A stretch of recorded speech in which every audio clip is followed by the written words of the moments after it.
Hello. Hey guys. Hey Barnaby. How was your friend's wedding? Yeah, pretty fun. Uh, Lots of curry. Uh, yeah, it was good. Tried an interesting dessert, like sweet ball of I don't know. It's Indian and it's a dessert and it seems to be covered in honey. And I Nice. Sounds like a recommend it. that sounds like a kunefe. Neife. Kunefe? I mean, it's just Mediterranean things, but should not be Indian, but I'm sure. I think Kanafa has like rose syrup or rose water on top.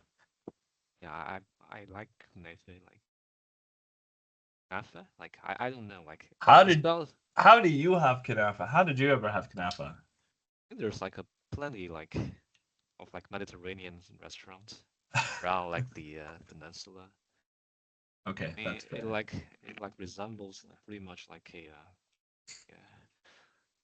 I think what we call it like it's like a sugar pancake. I mean, like tastes very like that. I mean, there's like something very similar in Chinese cuisine. So Interesting. I'm gonna have to try one of those sugar pancakes. yeah, I mean like mm, from where I live is kind of like is close to like the entire like Xinjiang and like Middle Asian like the stand countries, like the five stands, like you know, a lot of like Turkic like cuisine kind of like. So I mean, I'm not surprised we have like something very similar to like Mediterranean foods. So. Gulab Jamun. That's the one. Ah, You heard of it? no. I mean, if it's Indian, then I haven't heard it. Yeah, it's good.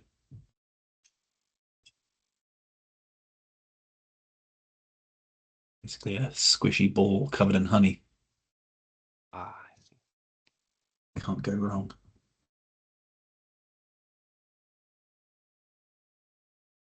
Yeah, I mean, I was watching like the like like my previous like equity related trade ideas. I think it's probably just time to just get out of like everything like long ball trade. Like I think the Tesla trade kind of like expired today. Ends at like 12. We started at like 3.3, like 3 3/4. So it's kind of like 3x. And like the long vol should be like, it's just kind of like done. But yeah, very, I wouldn't say like it's anything like surprising, like the disinflation trend is like still intact. Kind of like rallied based on that, but yeah.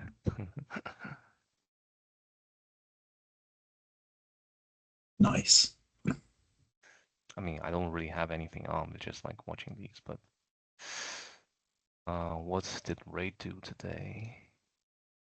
I think the Ray kind of like made a parallel move today. It's just like the yield just like overall just like went lower. But like the curve, like they didn't really change too much. I think it's just like a parallel move, like a parallel shift of the curve. I think, from 5 years on, that's almost like Hey a little guys, bit of quick, oh, sorry. just really quickly. I gotta hop off for about 10 minutes. I gotta make just a quick phone call and then I'll be right back on, okay? All I'll right, grab yeah, some yeah, water yeah. in that Sure. case. Yeah, we can chit chat. I mean, All right. I'm just like in a very confused state right now, so we Cool, can cool, just cool. chat. Yeah. All right, see you guys in a bit. Let's reunite All then. right, yeah, Yeah. yeah. See you in 10.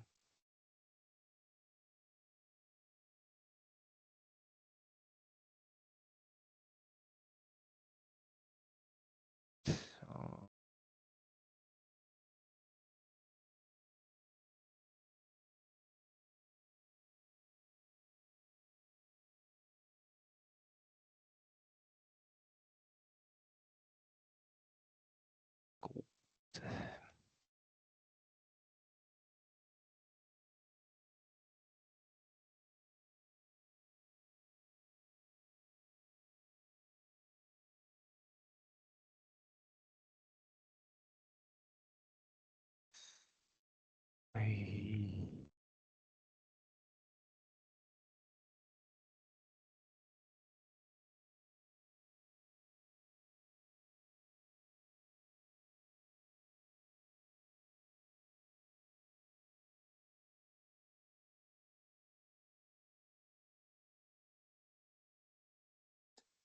I'm back.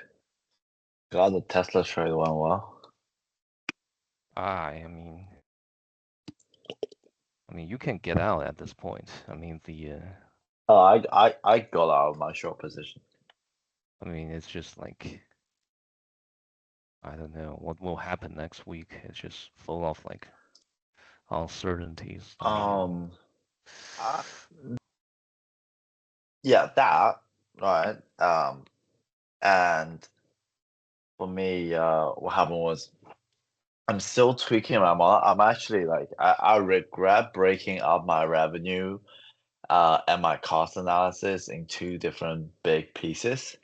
And it just doesn't make a lot of sense anymore when I'm trying to incorporate the robo taxi and the Optimus humanoid robot together. So I'm just like moving things around my Excel and like put each uh, segment in its own piece, with its revenue and cost and gross margin.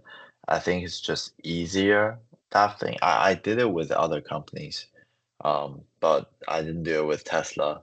So I'm just like correcting all my models. It's just painful. Um, but yeah, once I've done that, I feel like I'll have an updated price target. The reason why is there really are two separate arguments on the street. And one is like, all of these people who've been downgrading the stock into the 120s and 130s, it's just a little bit overdone. They say there's no visibility on these projects. I say there is. There are clear catalysts. It's just that I don't believe they will pull it off in August. Doesn't mean like there's no visibility going into October and forward. So I do believe there's more visibility now. So it's not a 120, 130 stock.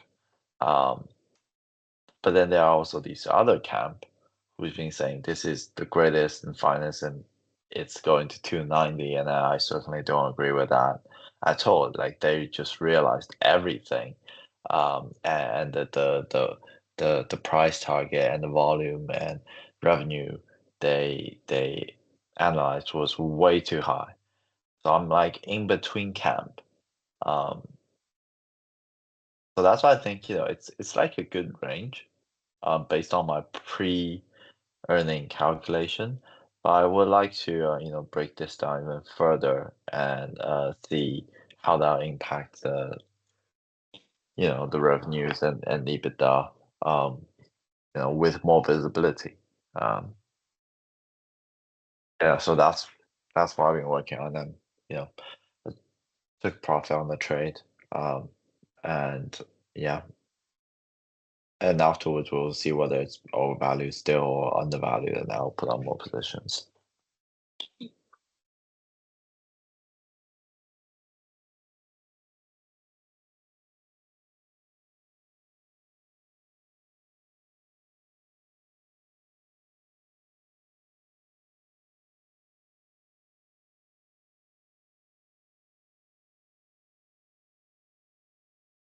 So did you see my desk note today? I include something nice from Mackenzie.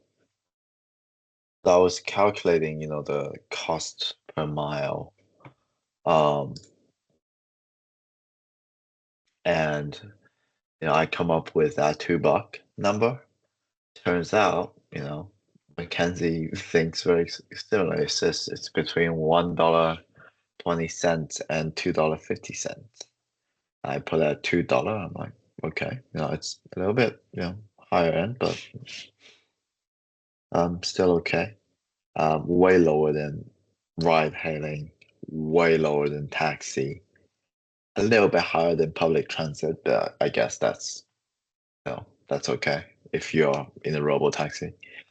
But yeah, so it's looking good on the robo taxi pricing front. So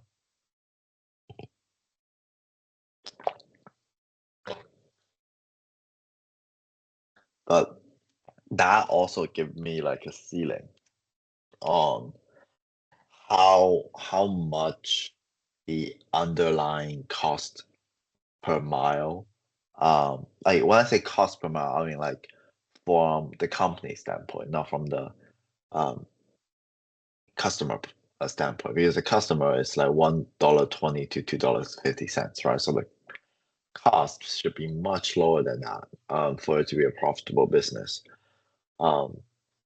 So if you can control the cost below $1, that's gonna be just awesome. So I'm just still doing some calculation to see whether those all make sense.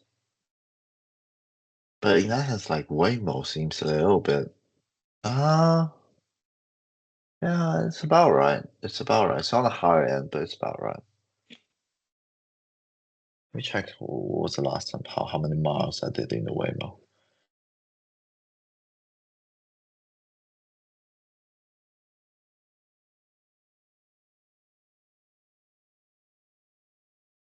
Okay, so that's on the high end. I did 1.9 miles. It cost like $18.54.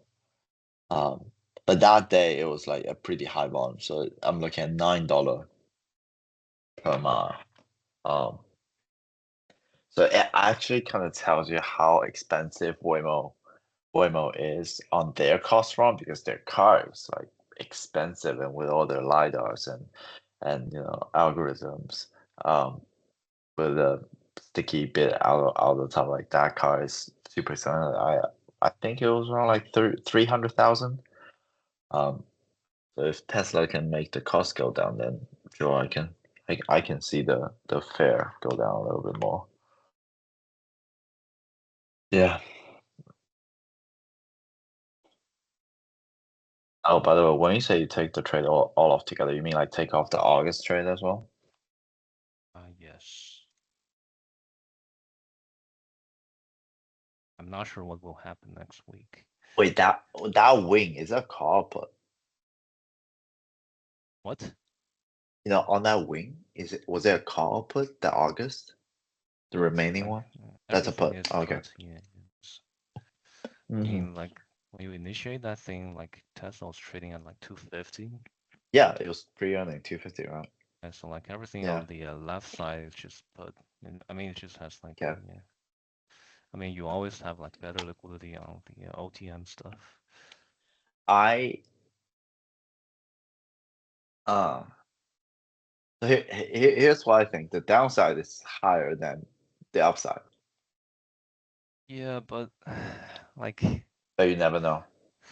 it's just like after like Friday, like I don't know like exactly when like the like the like the weekend gets priced in, like because you have like 2 days that you're not trading, and but like the expiration is just like keeps going.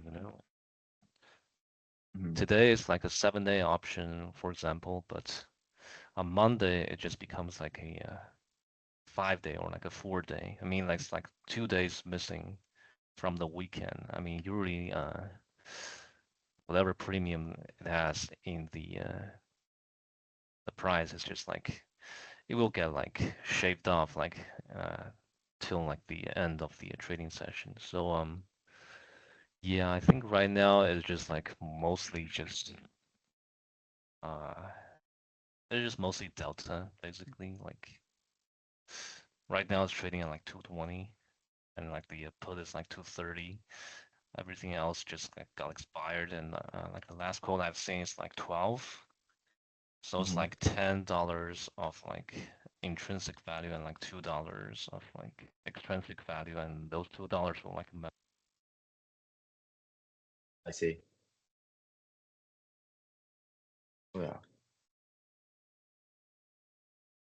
By the way, on the yield curve, um,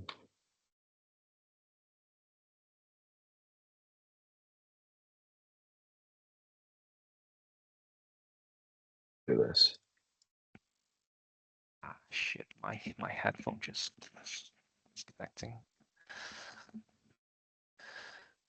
Yeah, but anyway, I think Yeah, on the yield curve thing. yeah, I mean today there's like nothing, as I mentioned, like Hey, there's I think it's just mostly like a parallel move. Really? Yeah, like everything's kind of like everything's like down 7 Okay, bips, this is around not 7 that bips. this is not working well. Hang on. Show my screen this way. So this is the oops.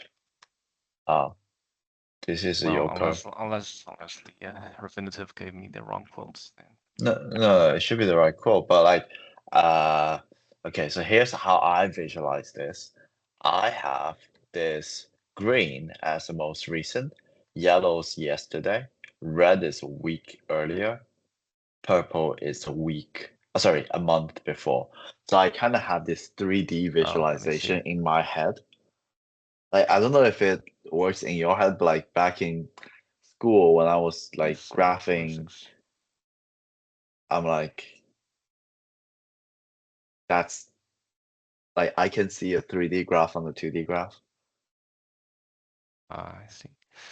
If you know, so Yeah, I mean, yeah, the quote so just changed. Yeah, I see. oh, Long end is kind of like, yeah, I mean, yeah, long end but is like like not moving I think too much. the move here, right? The I 5 year, see. 10 year, this is a steepening. This is a bull steepening. That's what's going on, right? And then obviously short term is anchored up here. Not gonna care at all because that's what the Fed cut is gonna do. But you see, like here, like the 2 year and 3 year, they're kind of like bridging the gap between this bull steepening, and then what's happening here, in the front end. So I think today with Yeah. the core data and with the um, you know, I still like think there's like today is probably just like I mean, yeah, long end is like down 5 pips. Like the belly is like down 7 pips. But I mean, like the 210s have been like steepening for like the entire month. yeah, Uh, yeah, I mean, totally, it's just like not like just today. I mean, it's more like a cumulative like steepening yeah. happening. But Do you think that's what does that tell I you in terms of I'm frankly just confused. I mean, I don't know what's happening to be honest. I mean, to me, where it says is we're more confident in this um like move. Let's how do I put this way? Um, we are more confident that the Fed is gonna pull this off, soft landing, um, and recession. Yeah, we're gonna have some slowdown. It's gonna get ugly. It's not, but it's not going to be a huge one. It's going to be a shallow recession. And that's what I think. Otherwise, I will see the back end, just, the yield will fund and start rallying, the price start rallying. And we won't see a steepening move. We'll see a more inverted move. Yeah, I mean, right now I don't know. I'll just be honest, I just don't know. So I'll just like wait till like Wednesday. I mean, there's just like a few days left, so Yeah. a lot of things that just don't make sense. But Yeah. I think like Wednesday, like we should have like a better view. Yeah. And Barnaby, if you didn't listen to yesterday's meeting, you can listen to the replay, because we did talk about Google and CrowdStrike. Oh, nice. Okay. Do you recommend? I do recommend the CrowdStrike bit. It's at the back. I think you do a keyword search on the transcript, you'll find it. Nice. Yeah, I'll look into it. Yeah. Yep. Good stuff. But Yeah, I like mean, just to yeah. recap, they're talking about your scenario. Really Yeah. nice. Good. I $1,000 mean, right yeah, now. Yeah. I don't see it, how it can be. I saw an article that um, said that they had done like 5 billion in damages, and 500 million of that had been insured. So the insurance companies are going to pay that, right? Not Yeah. CrowdStrike. Mm-hmm. So yeah, I just reckon, and obviously I don't know this, but I would imagine CrowdStrike's probably not liable for a lot of this. I bet they have waivers. I'm sure they're going to get sued in some cases, but Well, I mean, company gets sued all the time. I mean, look at right. the 10K. They got tons of cases open.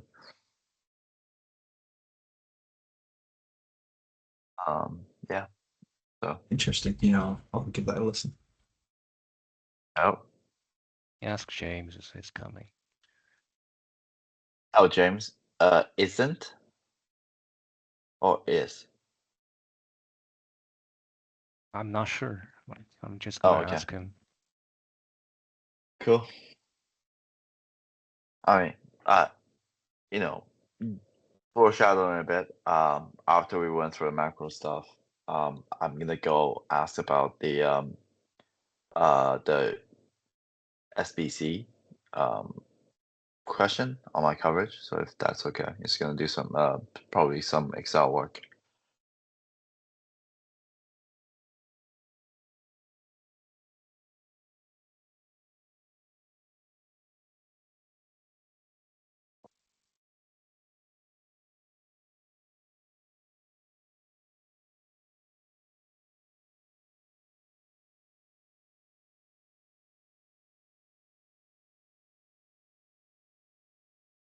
Have you guys done test gorilla tests before? Past gorilla test? Yeah, it's like No. one of those testing things that jobs will use to test your critical reasoning and stuff like that. Past gorilla, avoid bad hires. Skills test to hire the best.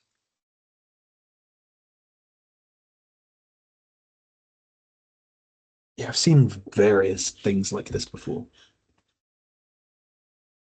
Um, They test your like, I think I did other things. yeah. Yeah. What's the underlying um like logic on these sort of tests? I guess trying to get as close to IQ as is useful, and also testing your knowledge and reading speed, comprehension, logical reasoning, etc. It sounds a lot like computer score ranking. So here's what I think that makes sense on these tests. They shouldn't just spit out a score, like an overall score. What they should do is have, let's say, 10 different criterias, and each of them having like a score, like out of 10, for example. And then you give out this test to the team, your current team, and ask everyone to do it. Take the average, and then if that new hire has a very similar score to this team, then you know it's a good hire because it's very similar to what your team is doing right now. Interesting, yeah. Like the skills are applicable.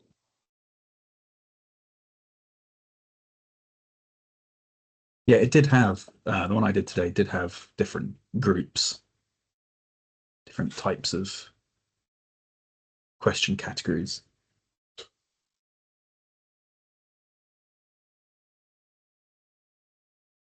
But I found sometimes these tests are a little bit misleading. Yeah, how so? Yeah, because they like one time they asked me this question, right? And they're like, so it's like I give you $5, and there's this other guy over there, and how much money would you split with him? And I thought this is a game that I do to maximize my number. I give him nil, and then they say I'm a bad team player. Yeah, I found a lot of them were there wasn't enough information to actually Yeah, like what? give an objective answer. What is the goal here? Yeah, exactly. And you haven't specified what is the downside if I don't give this person any money. So in that test, yeah, I scored super high. But then in the test, my biggest trait, they're 100% sure, is I'm not a team player. And I'm like, that's just funny.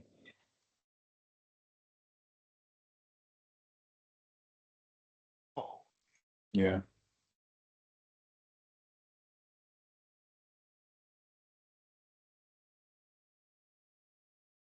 I suppose once you know what they're looking for, then kind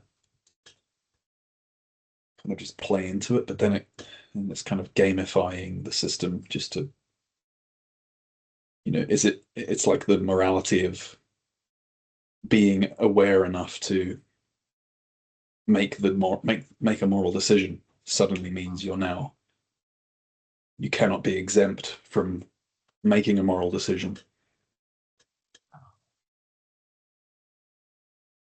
So, okay, wait, you just did a test like that today. Mm-hmm. How do you feel? I did really bad. I'm sure Although I'll do pretty bad. it was harder than the other ones of that type I've done before. There was some pretty horrendous maths in there, which, yeah. Yeah. And I I think guess there were a couple. Yeah, there were a couple questions that there just wasn't enough information to make an objective answer. So I guess they were actually testing how do you interpret when you don't have the information, which of the possible interpretations do you default to? Right, sure, yeah.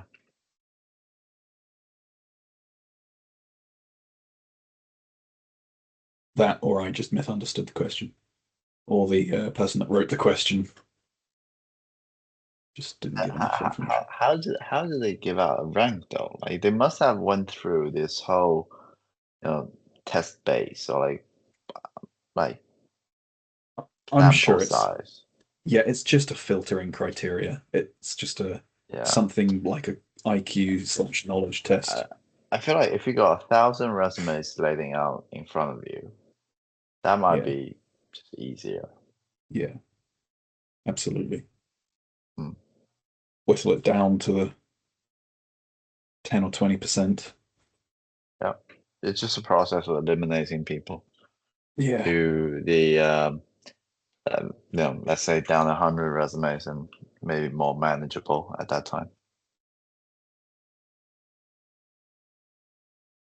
Yeah, there was one question that was like, what is the industry standard for this situation in Excel?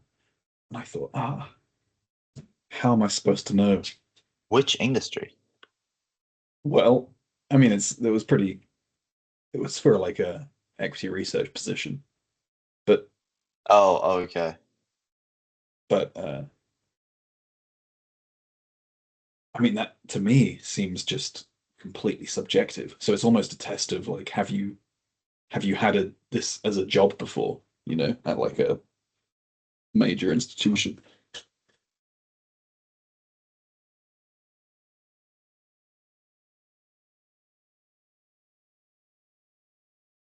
I'm just angry because I didn't do very well in it.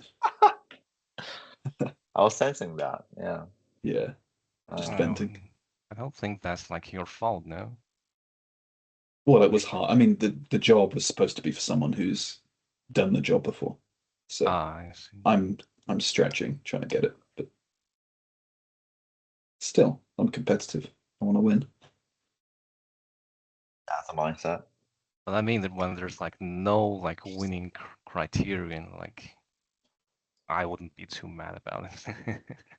Yeah, it could be either way, I mean, unless there's like a clear objective, like do this, like you get high points. I Well, think there that's was. There was. but I but- mean, like you're not clear, like what they're looking for. It seems like the criterion is kind of like subjective rather than like objective, you know? Yeah. I might It's just be like, dumb. I mean, it's probably like they're looking for something, but they don't tell you beforehand, and they're just like letting you guess. I mean, if that's the case, then like I should just like Yeah, like I'll one say of just them. One just of say them was fuck it. the first question of the thing didn't make sense. I didn't know in which way they wanted me to answer it because it wasn't obvious. And I spent like 3 minutes reading this question, trying to understand. Yeah, I mean, What were you doing? It was one of these Oh, most tests here. that when you apply for a job, they'll give you these like critical reasoning and verbal comprehension tests. Right. And yeah, I'm just venting because I did badly. Oh, do you know that you did badly, or do you feel that you did badly? But yeah, I got the results. I did badly. And I Oh. was slow. What was this? This is like your first time doing one? No. No, actually it's way worse than the times I've done them before. It was especially Oh, difficult. okay. Yeah. What made it hard? In particular the maths. I think there was some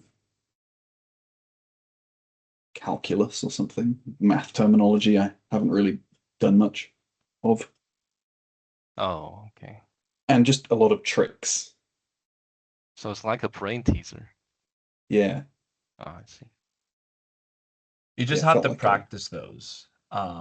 When I was like, I'm sure Andy, knows, but like back in the day, like here in America at least, or in the States, this, when you're applying when you're like in the recruitment, cycle, people practice the brain teasers, they'll practice interview questions, like you'll spend like 4 to 5 hours a week, like memorizing things and just practicing things, saying things over and over again, or like practicing like answering certain types of questions over and over again. And it's kind of annoying because it's just how bad, it's just what happens when people compete so heavily for something that it becomes like gamified in that sense where it's like people are just trying to get the advantage. But the problem is that then on the recruiter side, they have to like keep upping the ante too. And right. so it's just like an arms race between like the crazy students that are like doing whatever it takes to get that like slightly better score, and then the recruiters that are trying to just like weed out the people. And you know, sadly, it gets like the normal people, like us normal folks, it can kind of leave us behind because we may not have been so sociopathic in our desire to like absolutely crush the exam or whatever. So no, I understand. Did Yeah, you I had mean, some brain teasers? yeah. Yeah. A lot of deduction and logic. And yeah, speaking of like gaming the system, I'm pretty sure if I had just signed up as under a different email address and attempted the quiz and then like studied the questions and then tried it again. I'm not giving anyone any hints here, but there's probably all sorts of clever workarounds. I mean, we have You- our own area of sociopathic things. So not in Right. those things, not in the test prepping stuff, but in other ways, surely. Keeping the fiver for yourself.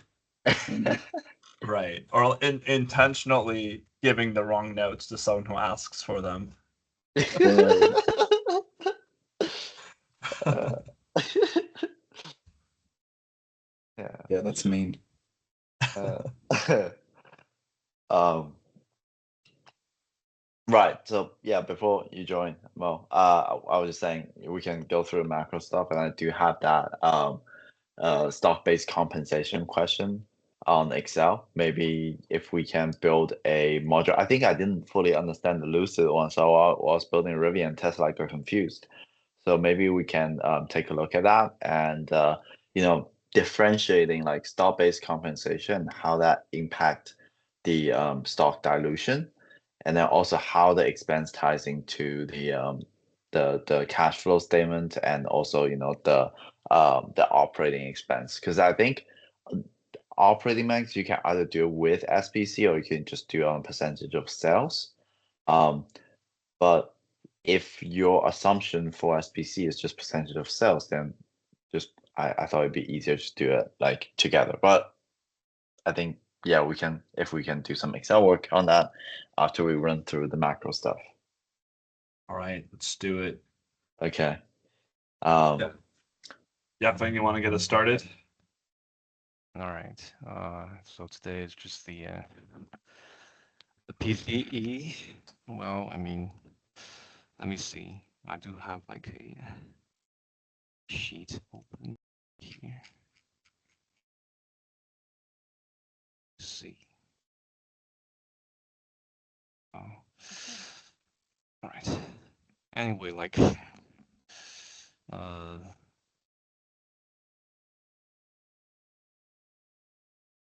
right. So overall, like the disinflation path is still intact. Let me see. All right. So I'm actually like checking the detailed, like the underlying table, or like a print for like 2 digits.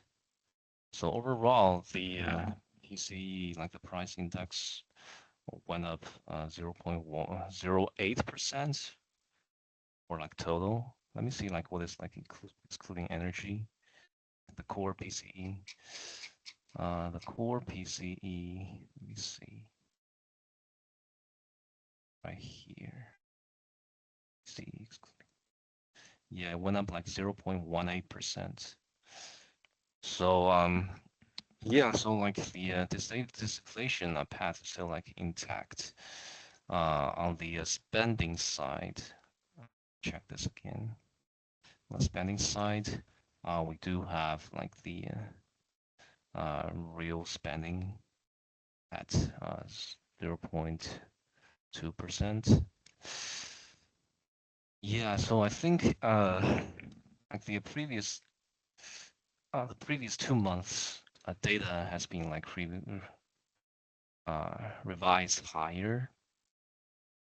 See, and from like the categories, there's like a significant decrease in like the motor vehicle and parts. I think that's like Andy has covered in his desk note already.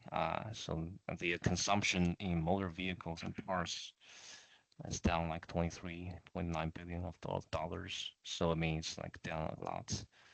And housing and like the financial services and insurance, I mean, those are still like the larger categories of spending. Yeah, I mean,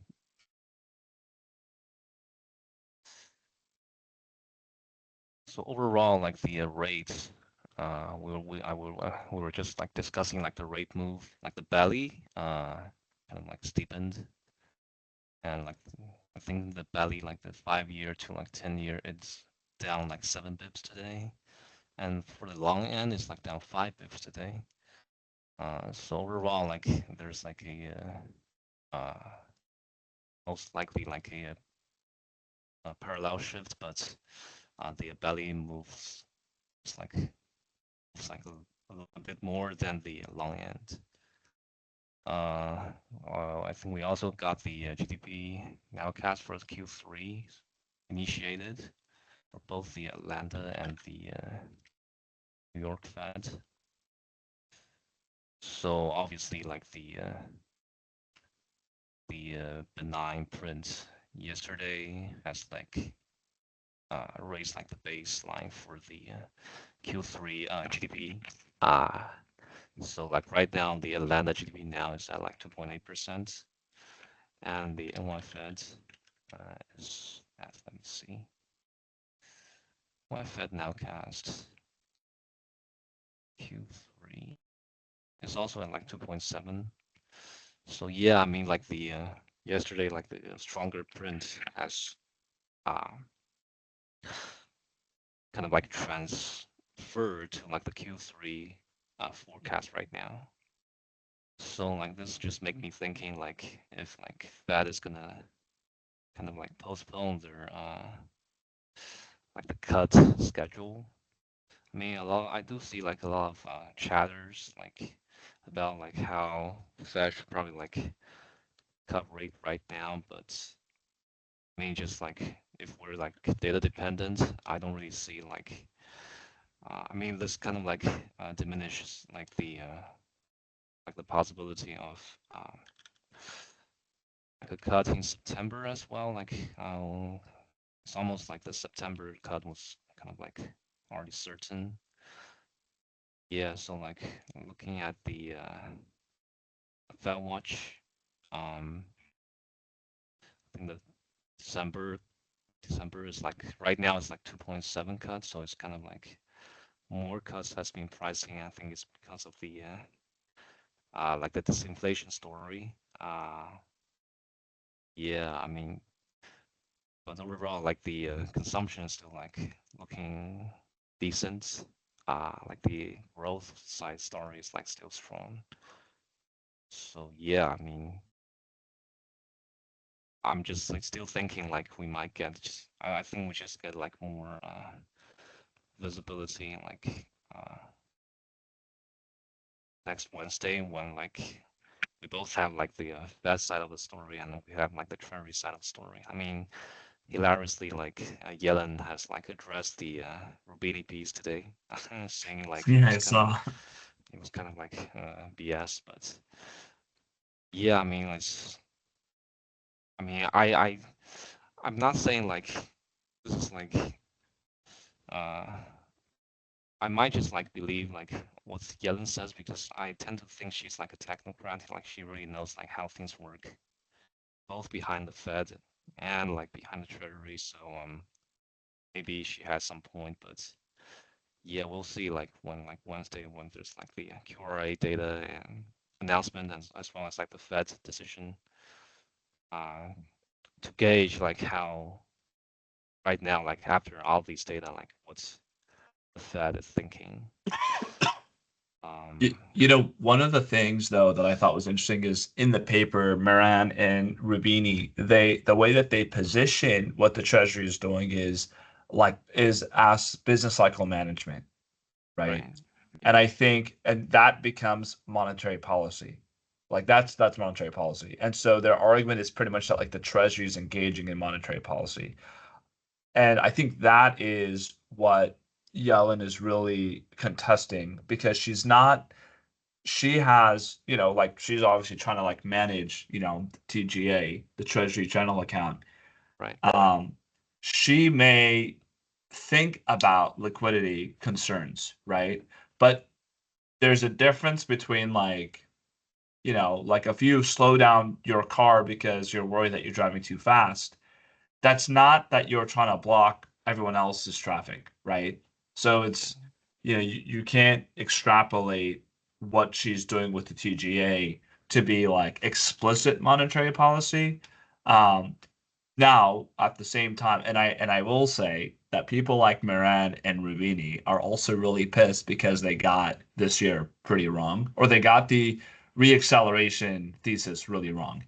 Mm, Um, but the weird thing is that the positive impact of duration from the Treasury's actions should have lifted or like exacerbated the acceleration, and that's not what happened. So there just was no acceleration, you know, in the first place. It was just a mirage. Um, the thing I think to think about is so on Monday we're gonna get the estimated refunding, right? And right. so that data point is gonna help us understand how the treasury is gonna like shift and their issuance. Now, from what I've read on the street, there seems to be some consensus that there's really not much change that's going to be taken, you know, that's going to take place. But no one has a great track record of predicting what the treasury is going to do. So I would take that with a Yeah. grain of salt. I think that so one of the things that we know is that revenue has come in pretty strong. The treasury is probably well funded for like the next year. Okay. Mm. So in this dynamic, how would they like, where would they choose to, issue at? Now, if they had a view that short end rates are cheap or long end rates are cheap, that might dictate on the margin where they decide to allocate across. And I don't know. That tells me that they would see that it's kind of tricky because if they were activist, like if they really were trying to like, if they had a view that R star was higher, then for them the 10 like long duration is like so cheap, right? So then they would increase their allocation there. If they kind of see that the economy is cooling, right? Data dependent. So the economy is definitely, well, on a data dependent standpoint, it looks like things are inflecting higher, right?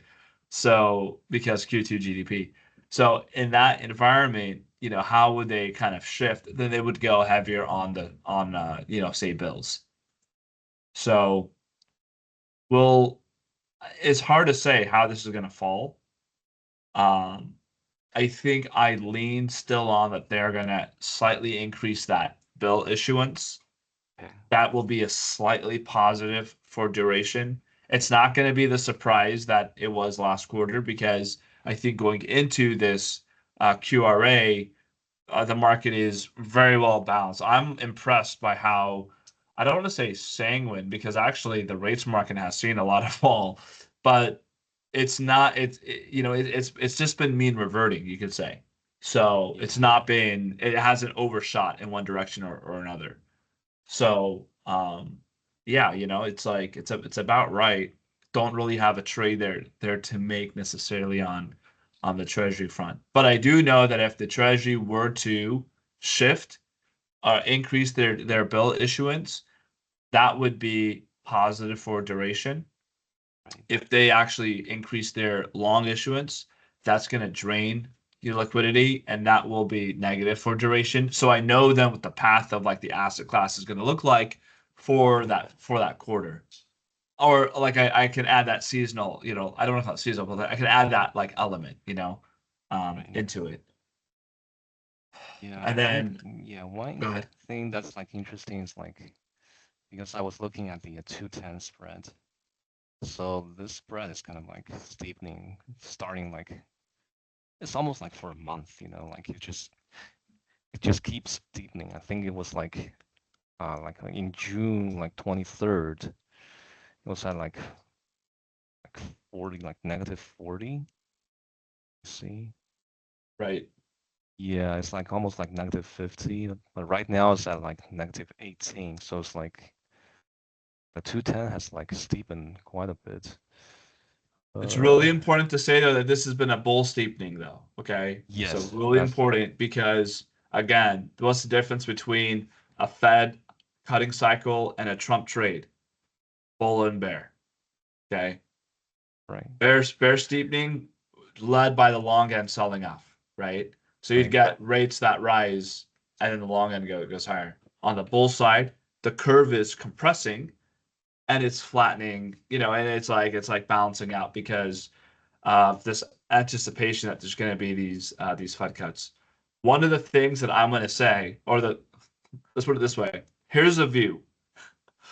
The okay, market, or like the bond market sees that the Fed's data dependency is going to put them in a more hawkish camp. Like this has been the we've been talking about this for weeks. This is the path the data is going to push the Fed to a more hawkish posture than it should be. What does that mean about interest rates in general? It means that the risk of a recession is going to rise. So what happens to duration? It gets bid. right, So it's like this recursive circular logic that it's like, well, the Fed is going to be too hawkish. So because the Fed's going to be too hawkish, it's then going to have to cut more, to like, overcome it. And so the whole curve is lower because of that. Um, I think in a soft landing environment, you get yields rise up modestly, and you get the 2-year go back up to maybe like 4.75, 4.5. That would be more consistent with like a soft landing scenario. But the fact that the 2-year has come in, so it's below 4.4. I mean, the 2-year by itself is already pricing in over 100 basis points of cuts. So I think that's pretty, pretty interesting. And this has happened fairly quickly. So yeah, no, the steepening, this bull steepening that we're seeing, I think this is that recession trade. And I would argue that a lot of the factor rotations that we're seeing are really like I don't want to, I hate the word profit taking, but it's really about rebalancing the portfolio. And when you rebalance the portfolio, when you do that, if you like, trim everything, or get everything back in line, you're going to trim stuff that have outperformed and you're going to buy stuff that have underperformed, right? And so this is what tends to drive that, like, before a recession, you get like a bid into staples or into defensive assets. It's actually not so much that people are smart and they're like predicting that a recession is happening. It's that they're rebalancing, but that the economy has trailed off, so that marginal dollars aren't being added into those winners again. So like more of that is just being reallocated, or like the impact from reallocation increases. So it's a mirage. It looks like people are positioning for a recession, but it's actually just the consequence of like fewer dollars flowing into the market. So that's just something to keep in mind. And if you look at like sector performance, that's pretty much consistent with what we've been seeing. I think arguably another, people have been talking a lot about what's happening across, small caps versus large caps. I'm still in the camp that I think small caps are overextended. But maybe this is the trade that kills you. Maybe I'm wrong about something here. My concern about small caps is, like, I get the trade, which is, hey, if the Fed is on a cutting cycle, then you begin the beginning of a new business cycle, and small caps outperform in the beginning of that new business cycle because those are the companies that are like highly levered to the economy. When the economy starts to lift, they perform a lot. The problem is, well, we're having Q2 earnings now. We got Q2 GDP. Q2 GDP, yes, consumer was a little bit better, but inventory has boosted the number. And so if you think about what's actually happening in the economy, this is exactly the setup that we've been talking about, which is the inventory overhang. It's going to lead to a further decline. Goods price disinflation will persist. Like, this is all the dynamics that we've been tracking. So I don't really see a chink in the armor of the thesis that I laid out. However, the market's going to be irrational longer than I can be solid for. So we'll see how this pans out. My catalyst, though, is July 31st, FOMC meeting. So after that, I'll know, like, hey, do I just throw in the towel? Am I wrong? Or is this perception, is this right? So we'll see. I think ultimately at the end of the year, I would say small caps, if the Fed doesn't cut in July, small caps should be down. Yeah, that's. I mean, like that's probably like why I'm like one of like my long vol trades like it's also like in small cap. I mean the vol there is like holding pretty well. I mean despite like the thing is kind of like staying above like 2200 to like 2250, but like vol is kind of like still holding up because like the long vol position doesn't really lose a lot of value. I mean it's interesting. I mean if people are still probably like hedging for like the downside risks. Well, that's something that I saw today. So today, for example, like the term structure of vol on IWM at least. Okay, so this is IWM. The term structure on vol shifted down. Okay, but it went like this. That's what happened with the vol today in IWM. So put side vol is up. Is consistent with where it was. It's higher than it was last week, and it's the same as it was yesterday. But upside vol is lower. So Right. this is not being led by a call buying, it's being led by put buying. Yeah, I mean, That's what's keeping the vol up, which is what you would expect from investors, right? Like they're gonna be more cognizant of the of the left tail risk. yeah. I mean, I was like originally like talking in chat. I was gonna like propose like a trade idea in sulfur. Yeah. I mean, like I'm not sure like because I haven't like really made up my mind if like that's kind of like a valid trade. But I'll just put it out there because I was checking like the spread between like different months.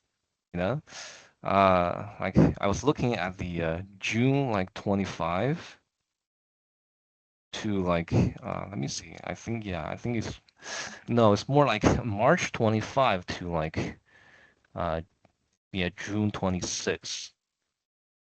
So like just within this time period, I think the market is just pricing 3 cuts within this period. Like the spread is trading at like 75 bips, which is I think is pretty interesting. I mean, like right now, like I'm thinking if like the Fed is like really gonna be like data dependent, so they're probably gonna like delay their cut for like a 1 meeting or 2 meeting. I mean, like September we got like another SEP, like a dot plot, and like the Right. SEP, like the projection. I mean, that's probably like when they're gonna, um, I don't know, probably like whether they're gonna like move on that meeting or it's like the like the expectation for like the R star or like the this year's like rate or next year's rate, there might be like some changes. I'm just thinking like if the cycle is kind of like postponed a little bit, then like we're talking about like 4 cuts like beforehand, you know, like when like the Anna Wong put out her like labor market analysis, where like the labor market might be like a lot weaker than it looks. Uh, like we're really talking about like a 4 cut like till December, you know, like but right now if like the data just keeps just like looking like resilient, not too much weakness. I just think like probably like the entire this like cutting thing will just like be delayed to like a later date. And I mean, I choose like these 2 periods, and I think probably like when like the higher rate is like a kind of like suppressed, for example, like the housing activity, for example, and as well as like the capex, like everything, like the yeah, I mean, just basically like the investments and like the housing. So I'm just thinking maybe just like this like 75, like this 3 cuts like in between these 2 days are that's just too little. That's what I'm trying to like see like if we can like short this like kind of like short like March 25 and long June 26 just to like So see like if so there's you'd like want to more do so what you'd want to do, and this is how you'd package it. You would say, okay, like figure out a structure of a trade. What's right the cheapest way? Okay, if the Fed cuts, like this is how you'd want to like actually like do this. Like put together a trade idea around this. I mean, do the work and see how it falls out. But this is how you would want to set up. You would say, okay, so you did the right thing. You laid out, okay, these are the number of cuts that are priced in from so forth through 2 different periods. And this is pricing in, 4 cuts or say 3 cuts or whatever, yeah like, yeah 4 or 5 cuts, through the entire period. When there's a recession, historically, what happens? How quickly does the Fed cut? Look to see the 2019, the 2018-19, analog, look at the GFC, look at right other like cutting periods, right? And then right see, okay, well, what is like the average? What is the range? And then what do you think would be likely if we get into a recession? Like how many cuts would there be? Okay, probably go from 4 to 8 or something along those lines. Okay. And, right and you want to get to like a number that you feel that you have conviction on. And you have conviction because you looked at the range and you said, okay, well, if we get a recession, it's probably going to be this number, okay? So this right going to be, say, hypothetically, say it's going to be 8 cuts.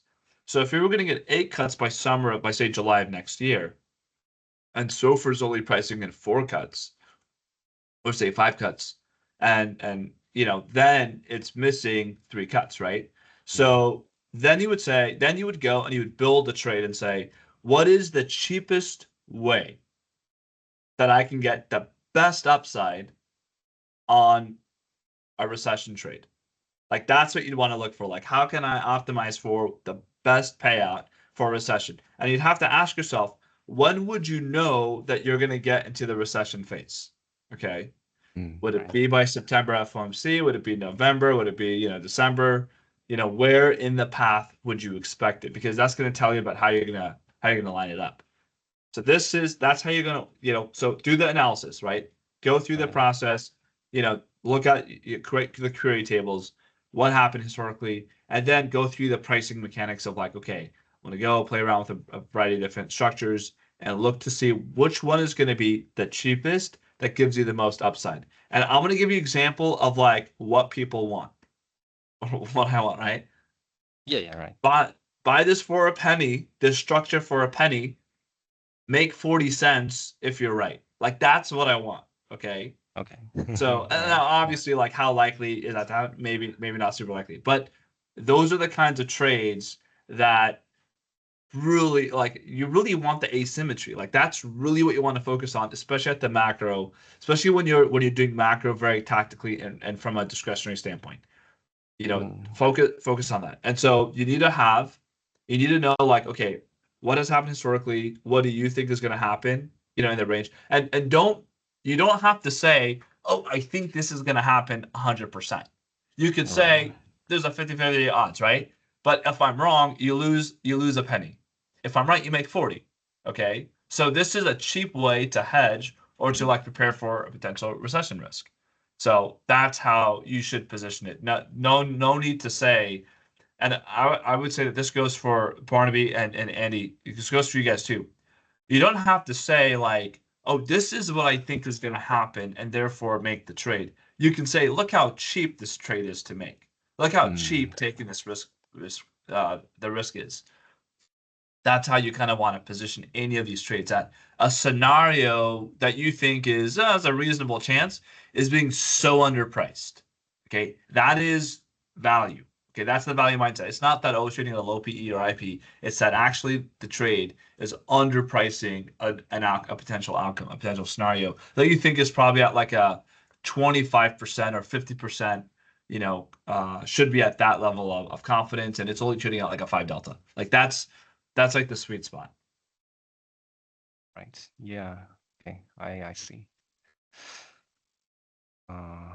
Right. Yeah, I actually think this has like some potential because like we're already like in the like the cutting cycle.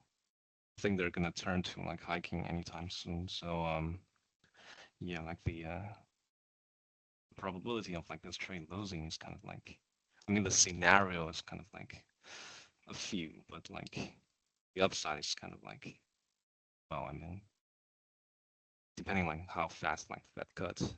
If like the recession kind of like hit right after like Trump becomes president, there will be like I mean, on January 2nd, there will be like another like important like budget related event. I think that's mentioned like in Miran's paper, so I'm gonna like check that out again. Where like he talked like whether like all of those bills are they gonna like term it out or like just like push it to like a later duration. So yeah, I mean very interesting dynamics over there. Yeah, I'll just like do some more study, like see like what's like the average cut during like a recession scenario. Yes, I think that's quite helpful. Yeah. That's going to give you your range, and then you can kind of like, isolate it there. And then you want, and then for example, once you have that laid out, you have an independent view. Then you can go say like, how is this wrong? And then you could go look at sell side to see what they have to say, right? And you can see what anyone is saying about those things, right? But Right. you know now what to like focus on. So when I go through sell side, like literally I'm not reading it in depth. I'm literally just like I already know what I'm looking for, and I'm just like trying to see if I'm doing like keyword search pretty much. Right.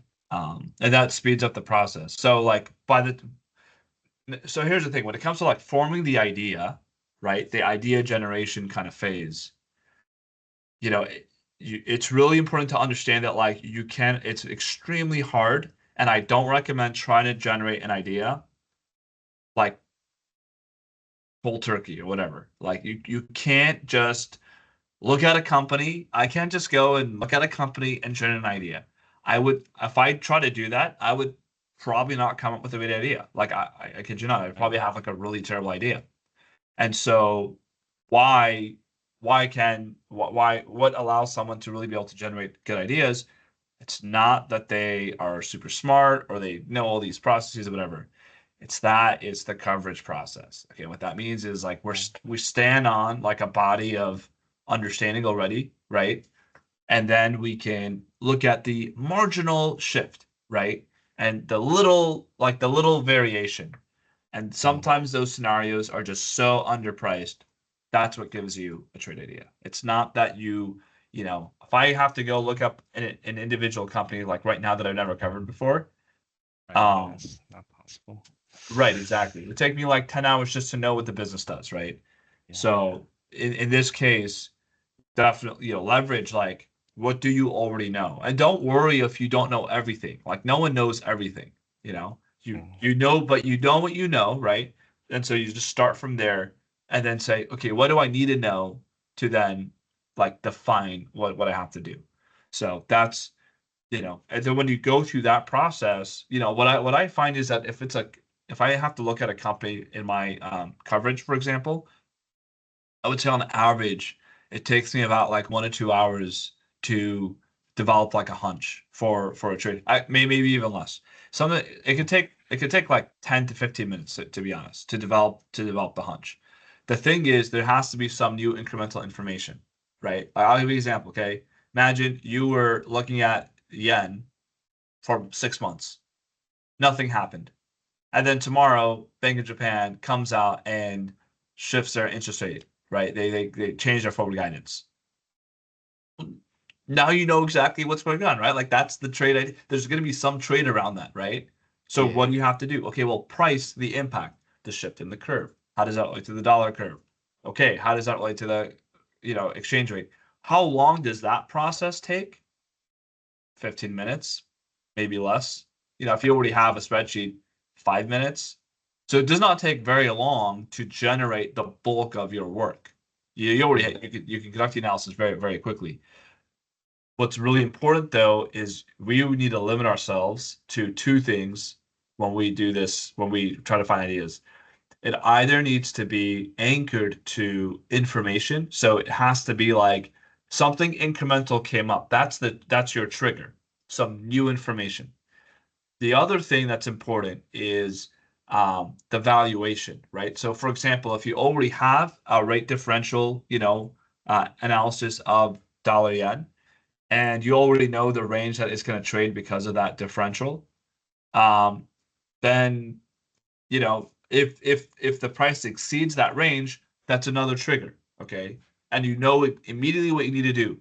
Is there any new information, any incremental information that you might have missed?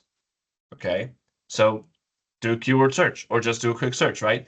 Check the screens, check icon, check the newsfeed. Okay, 5 minutes, 10 minutes, no big change. Look around sell side, talk to, send messages around. That's what I do. Like I'll panic message people like, hey, you guys see what's going on there? And then Right. okay, that's like a 10-15 minute thing. If there's something complicated that happened, sure, take as much time as you need. But it's like a 10-15 minute thing. Okay, no change has happened. What might have caused this? Then think about like, well, was it a positioning thing? Like what's happening? What's the dynamic? You think through these things. That's another like say 15 minutes. So within 30 minutes, you already have a view like, oh, okay, I want to fade this. I mean, frankly, you can have a view much quicker than that, right? It could be within the first few minutes if you already know for sure no new information came out. This was a positioning thing. Okay, I want to fade this. I want to fade this move. You can develop that view very quickly. You just have to make sure then that okay, I know where the price is going to go because it's going to go back to my rate differential. Like it's going to be anchored to that. When is that going to happen? Well, right now we're at the intercession period. There's not a lot of volume, not a lot of activity. So I expect that trading is going to be light.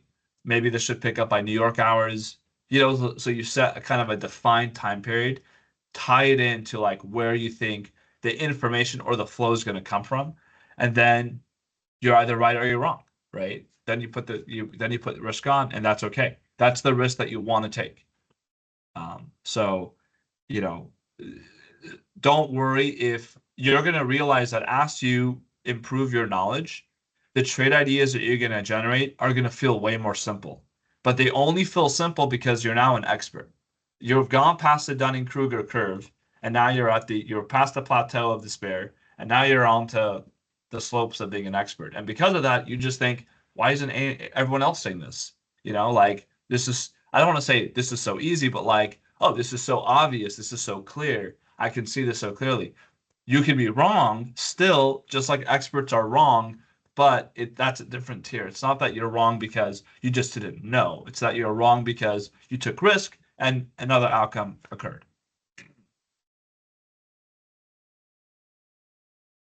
So, you know, the bottom line of that is just as you're past the Dunning-Kruger, you know, plateau of despair, the valley of despair, you're now getting to that plateau of expertise. And so don't worry if you feel that like your ideas are too simple. That to me is a sign that you're getting it. And if you feel like I'm struggling to put together multiple points, you know, or like I'm struggling to create like a verbose argument, yeah, that's perfect. And no one wants a verbose argument. I want you to be an expert, and then I want you to just give me like, you know, what is it that you're saying? Because of course there's a lot that's going on, but you know, if you can just capture like the basic elements, that's really all we really need to get started. All right. Okay, so just before we move on to the coverage, I just have one question because I read today's like the Wells Fargo, they put out like the R-star. Yeah, they have like a R-star like introduction or like, yeah, I mean like it's pretty like informative. I like it. But just yeah, because I've seen this like in different like pieces. I've seen this like in the BCA's research as well. So like one market proxy for the R-star is like the 5-year forward. So that's more like a growth proxy. So I'm just curious, like, what's the why is like this like the best proxy? I do see like the number actually like matches the other like methods. For example, like they have like the econometric method as well as like the other stuff. But yeah, this does look like a pretty good proxy. I just wonder like why it is like a good proxy. So there's a couple of reasons why it's a good proxy. And I would say that it's less that it's a good proxy, but more that that's how people express our Okay. star view. Okay. So it's an important dynamic there. Okay.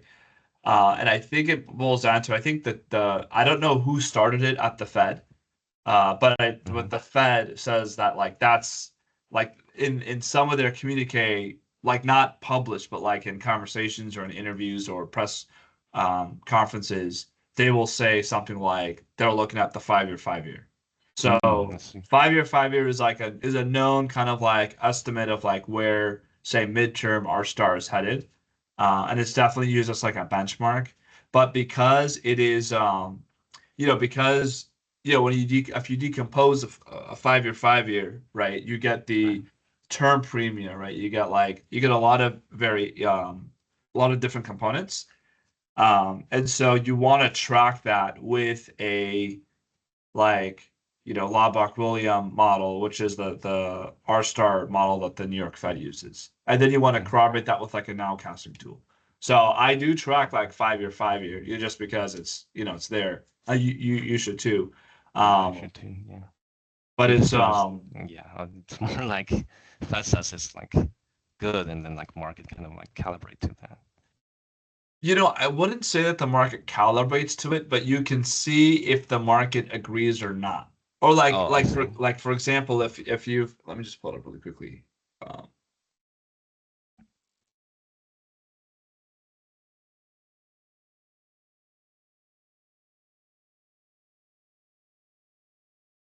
So, you would expect that,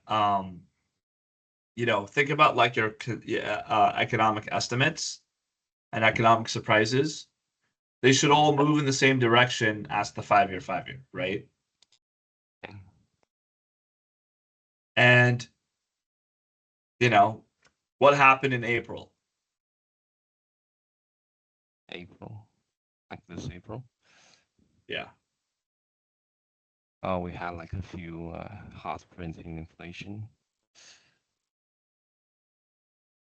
Let me show you what I'm seeing.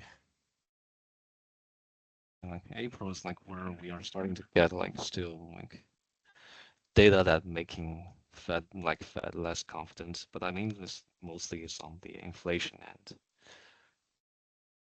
I mean, growth is like always resilient. I mean that story doesn't really change. The labor market is also strong then. Okay, so this is kind of like what I like to always just reference. And this is Bloomberg's, reference of economic surprise. There's also cities. There's like a few others. Now, economic surprise index. Okay, R star is not stationary around 0. I believe that the economic surprise index should be stationary at a little above 0. So keep that in mind that we're not looking at, this is a chart crime. So, but let me kind of explain, something that's happened, right? So economic surprise data were positive, okay, up until April. Okay. Since April, economic surprise data has come in negative. And then what do we see happening in R star, or not R star, sorry, the 5-year, it peaked in April and it's been moving down and sideways since then. Okay. So this is that information mechanism, right? Okay. People are placing bets on R star or like the 5-year, and they're trying to match it. That should be aligned with the direction of economic surprises. Would you use this as like a trade, like, oh, like this, therefore that? No. It's just these are contemporaneous, right? So they're gonna move, like they're co-integrated to some degree. You should expect that they'll move in the same direction. Now, the thing about surprises is, remember, there's positive and then negative. So it's like, you really want to think about the spread versus versus 0, to understand like what's happening. As long as it's above 0, that should actually boost our star estimates, and then when it's below 0, it should do the opposite. So, but what you can see for sure is that the R star expectations, at least the market implied R star, has moved lower. Again, it's been pretty choppy. This is that, but you can see that in December it was way too low. Okay. And so, this is kind of, if you were to like strip this out.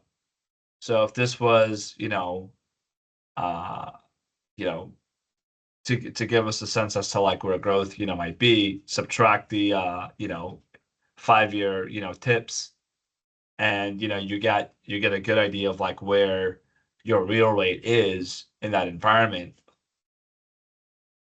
And you can kind of then evaluate to where, what GDP estimates are, right? And what the average GDP estimate needs to be through the time period. So you're not really going to be able to drive a trade idea, that much from it. But the thing about this is that it will kind of tell you like how the market is pricing economic outcomes. So the market is I tend to think this as like a tracking tool. Like right. if I can just like make sense, like this is like a decent like growth proxy. I mean, of course we can like strip out the inflation part with like a 5-year break even. I mean, we can get like the real part of this, but yeah, I mean, like I'm just using this like a tracking tool. I don't think like I'm gonna like generate trade idea on this instrument, but I think it's Right. just like a worthwhile like thing to track. So I mean, if it's just like the correlation is like good enough, I mean, I'm gonna track it. Yeah.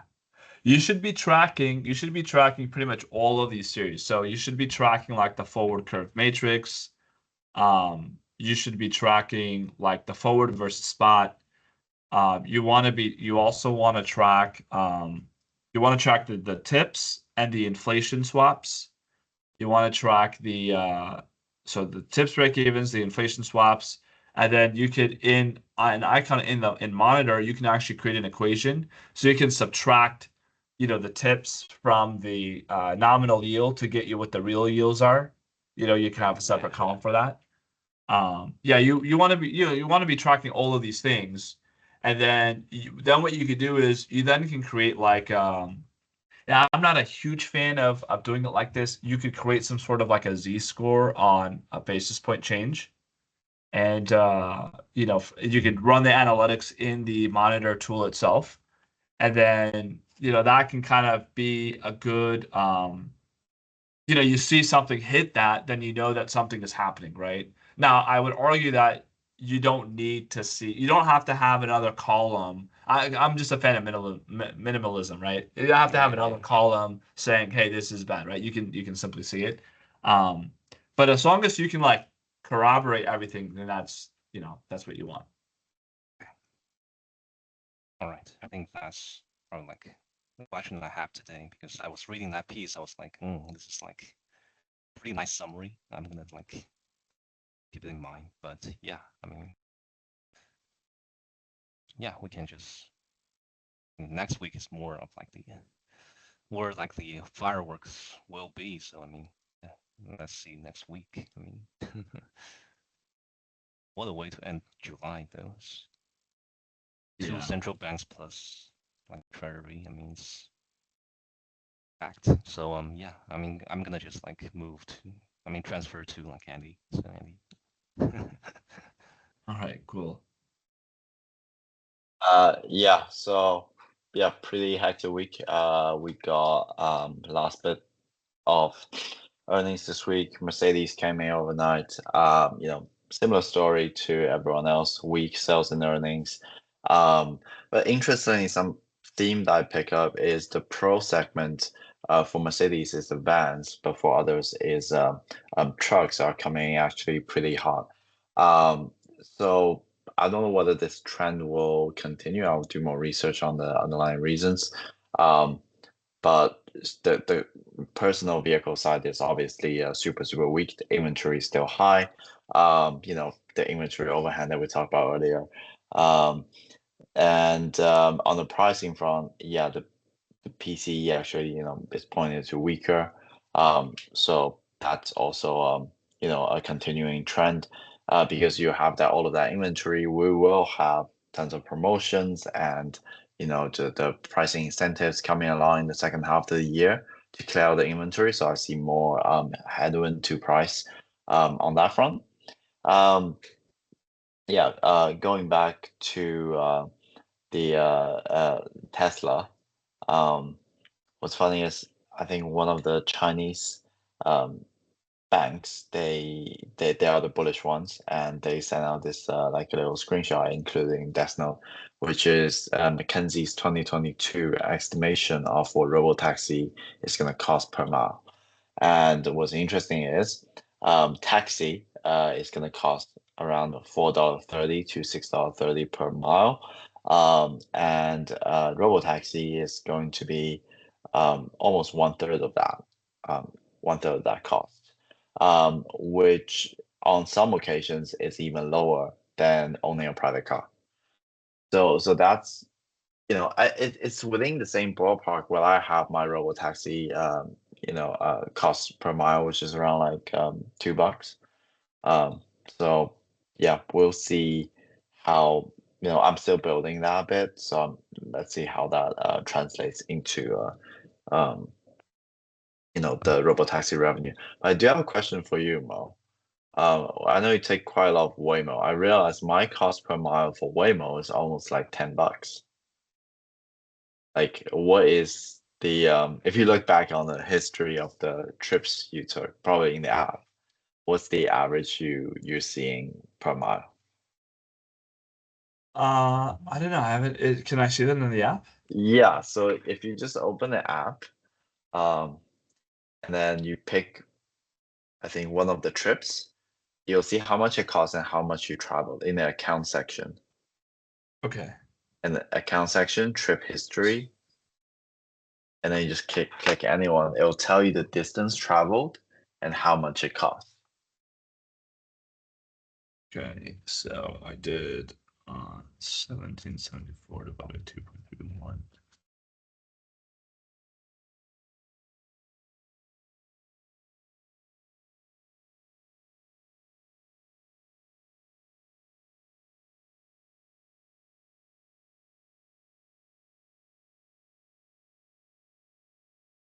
About 680 per mile. 680. Yeah. Okay. So mine was around $10, but I guess that day it was just a really busy day. So they Uh-huh. jacked up the price. Okay, $6. So that's similar to taxi, and then you're okay with that, right? As a consumer. So now we're into this area where it's like, okay, so if I price this at a similar level as a taxi or ride-hailing services, then the price is comparable and the margin should be a lot higher with robotaxi. Or you lower yourself to the private car level, which is I'm running on a much thinner margin, but less people is going to buy a car. So Right. it'll be interesting to see this pricing strategy because like these are two very different market, and the price difference is $1.50 per mile versus $6 per mile. And if they are going for the private car market, then the total TAM is way higher. And you need to adjust down the legacy OEM plus the auto sales for all of the companies because less people are going to buy a car. It's just cheaper to run robotaxi. So yeah, it's a good. I think it provides a little bit more visibility. I know lots of the bearish guys on Tesla right now, having price target around 120 and 130, are saying we don't have any visibility on these things. But as we talked about before, we can price some kind of scenario with these different TAMs, and price out to 2027, 2028, and then readjust that price back to current price. Oh, sorry, Right. readjust that revenue, right? The forward 2027 revenue back to current and see what's the multiple trading and what's the price range. And those people in China, which I think most of these banks in China having 290, 300, 400 price target are already pricing in that scenario. They're realizing this valuation fully, which I think is also a little bit extreme. Right. Because you You're somewhere in haven't the seen middle. Right. somewhere in the middle. Yeah, somewhere in the middle. So that's where I am, somewhere in the middle. But I think the key question to find where somewhere in the middle is to figure out the revenue. Which that's why I'm more inclined to finish off the entire model like with the SBC section, so I can have a more accurate EBITDA, because I want to compare like both the sales and the EBITDA and across different years, like next 12 months and then 2025, 2026 to get a better understanding. Because I think if I'm just doing it on sales, I'm missing quite a lot on the bottom line, and that's where the problem starts with Tesla. Over the earnings season, the sales is fine. It's just the bottom line getting blown up because you have tons of OPEX, on like AI spendings and so on. And one of the key themes that's being debated in the earnings season is whether these AI spending actually makes sense, right, for these big mega caps. So yeah, that's a quick recap. And I don't know if Barnaby has anything to add on his end, but once we go around, we can go to the Excel. Yeah. Yeah, nothing to add from me again, I'm afraid. But I'm almost at my word count, so hopefully hopefully I'll be back soon. Nice. Okay, so in that case, let's do the Lucid model first, because I based everything off of the Lucid model. So I think if we can figure out what that SBC part, I can apply it to Rivian and Tesla. I would actually say here, let me share Okay. my screen. Okay, so you just want to go like directly to the source here. And so I'm going to go directly to, this is Tesla's Q2 okay, quarterly let's do update Tesla. deck. Sure. Over here, this is where we get the stock-based comp breakdown. Yep. Okay, so this is one point that we want. And this is cumulative from EBIT. Okay. So this is not breaking it down from COGS or OPEX. This is just cumulative. Yes. Okay. So now we're going to go back over here and see what kind of reconciliation they're having. This is their net income reconciliation. And this is their EBITDA reconciliation. Now, one thing I want you to notice is remember where the line is. EBITDA is above net income. There's no other operating expense after EBITDA. So would SBC ever show up in below EBITDA? No, that's above. Yeah, it would never show up below EBITDA unless it's like some weird thing that happened, like they comped like another executive or whatever, but that would never Right. happen. So you can see here that for the stock-based comp that goes into EBITDA is the same stock-based comp that goes into net income. Okay. Yes. So Yes. just remember that we're okay. The question really is well, above EBITDA, what are the two categories of expenses? COGS and OPEX. Okay. Yeah. So we want to know if they give us that breakdown. And it looks like they don't. So I don't because think they they do. don't, right. So because they don't give us that breakdown, we can't then track it to COGS. We can't break it down into COGS or into operating expense. Well, well rather it's just going to be an operating expense line item. It's not going to be, we're not going to like break it up into OPEX and COGS. It's just all going to be in COGS. So this Yes. 445 is going to be a deduction to EBIT, we're not going to break off apart and put it into COGS. Does that Okay. make sense? Yep, that makes sense. Okay. We rip it and break it apart. That's exactly what I did. I throw it into different buckets. Okay. But Yeah. but it's because they give you the They adjustment, did right? exactly. They give me the breakdown Right. on like how much like SBC as a total number, and then what's in R&D, what's in SG&A, Okay. what's in COGS. That's Perfect. what they did on the Rivian side. So the takeaway here is that how do you know where to get this or where to go? It's the company gives it to you. You don't really Okay. want to estimate it outside of that. Okay. Okay. Okay. If the company doesn't give you this reconciliation, then you will just assume that it's going to be an EBIT, an OPEX line item. Mm-hmm. Okay. Okay. So in that case, let's think about the logic for stock-based comp. Mm-hmm. Stock-based comp is an expense, right? Yeah. It's a non-cash expense. So you're giving people shares, okay? Mm-hmm. How does the firm give shares? Well, the board approves a compensation scheme of shares, Mm-hmm. and then the shares are issued, and then the company can issue them to employees. That's how Mm-hmm. stock-based compensation works. So Yeah. it's not that's how so when you see 445, this is in dollar terms. If you divide this by the price of the stock in the quarter, or like the average price of the stock in the quarter, that would tell you what the number of shares that were granted were. So the number of shares that were granted, does that increase or decrease the number of shares outstanding? Uh, I'll, So that's gonna imagine, be yeah. yeah. Go Okay. ahead. I think it's potentially increasing the number of shares It outstanding, increases right? the number of shares outstanding. Yes. Yeah. Okay. So that's how you can estimate your stock dilution impact from stock-based comp. Okay. Does that make sense? You take the Okay. dollar Okay. amount, divide it by the average price in the quarter, and that tells you the number of shares that were issued in the quarter. I'll just do like an average on the stock. It's like I don't need to do like a VWAP or anything, right? Yeah, you can just do an average. That should be Okay. fine. Like end of day average. Okay. You could use BQL for that. Oh, okay. Actually, Like the problem with BQL, and I'm not sure if you figured out a way around it, but I can't reference a cell. So maybe BQL is oh, not the best. I think okay. The way I do it, it sounds a little bit stupid. Is I use the average line Oh no, that's fine. That on works. the chart. I mean, it Yeah. works for me.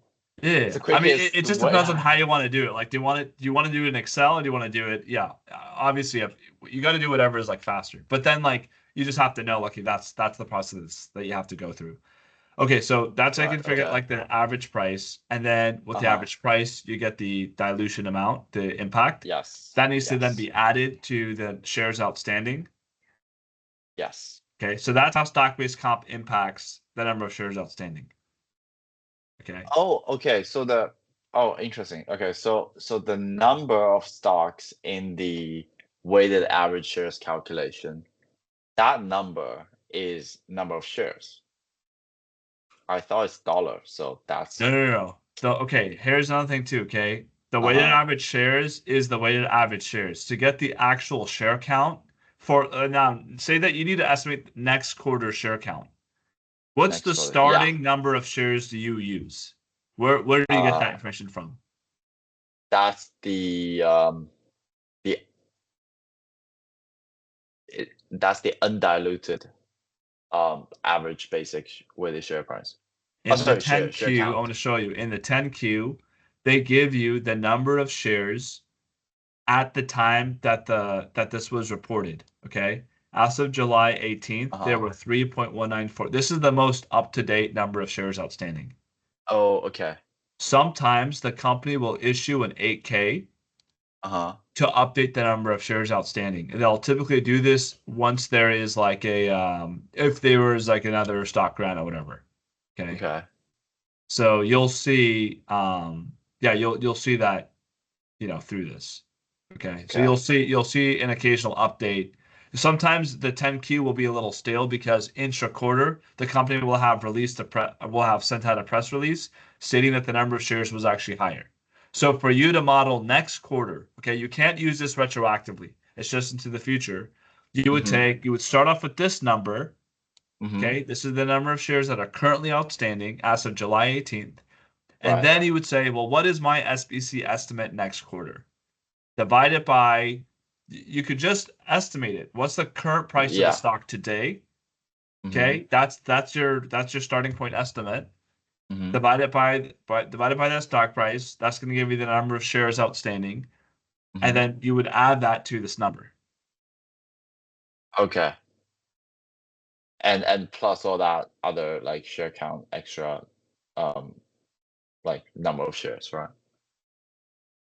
Like the warrants and convertible senior notes. Yeah. So those you want to do a little separate. Yeah. Okay. That's the treasury method that you want to do separate. But for this, it's going to be, so this is the prior quarter, okay, and this is the next, okay, fiscal quarter, okay, or say even current quarter. So you're going to get the share count from the 10Q, okay, and then you're going to model in the SBC, okay, the number, okay, and how do you arrive at this number? You could say, well, how many employees does Tesla have? Tesla has, say, 100,000 employees. And then on average, what's the change to employees every quarter? Maybe it changes about 5% every quarter. So how many, or maybe it's, say it's not 5%, say it's like 2% per quarter. So in this case, how many new employees do they have? They have 2K. If I divide 2K by last period's SBC, I get, say, 50K. So that was the average stock-based comp per employee. So for next quarter, I'm going to do the same thing, say 2% increase, or maybe I think that there's going to be fewer employees next quarter because, company is trimming. So in that case, maybe the net new would be like 1% change. So that's 1,000 new employees by 50K. Okay, that's 50 million in dollar SBC, 50 million. Tesla's currently trading at 220. Okay, that gets me to a number of units of X amount. Okay, 25 million shares, or sorry, 2.5 million shares. Okay. Now, if the current number of shares that Tesla has is 3.194 million, or this is billion. Okay, this was from the last quarter. Now I'm going to add this amount. Okay, so now my new share count is 3.19. What is that? 6.5. 6.5. Actually, it would be 196. Oh yeah. 196. Yeah, Sorry. 196. I was like, wait a second. Do I need to move my decimal again? Okay, 196, 196.5, right? Yeah. So that's my new share count from SBC. Okay. Okay. Then moving back.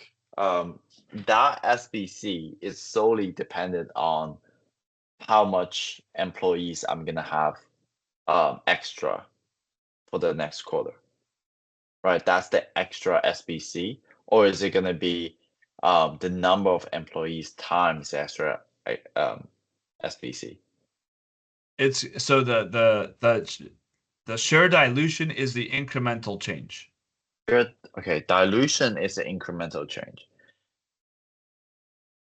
Well, what means you still have that original 100K employees. You're still gonna give them SBCs, right? Yeah, let's start from how this works. Okay. One thing to know about SBC is that SBC is normally given over like a 2-year plan. Okay. Mm-hmm. So it normally is given over 2 years. Okay. And you can look up, I mean, Tesla may have a different policy, but you can Google it, see what Tesla employees are saying, right? Is it 2-year, or 5-year, or 3-year, right? So Yeah, SBC yeah. is normally a 2-year plan. Okay. So if I start in year 1, I have 0 SBC. I have 100 employees. Yeah. Okay. And then in year 2, I say I have 105 employees, and I'm going to give everyone now, 10 in SBC. Okay. So the impact, my SBC is that. Okay. This is in dollar amounts. Okay. Give them $10 worth of this. Okay. So this is now my SBC expense. Okay. This would be if it's all done up front, but it doesn't all happen up front, does it? It takes 2 years. So actually what happens is this divided by 2. Okay. So, I mean, Why is 1105?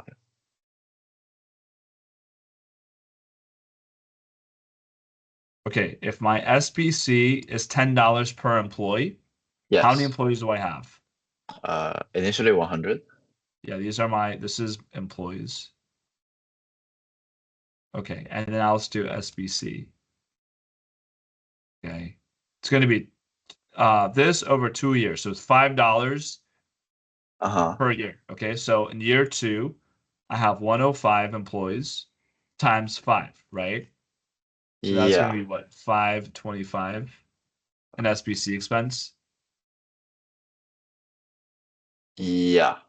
Okay. And then in year 2, it's also going to be 525, assuming no change to employee, right? Yes. Okay, what if I increase my employees to 110?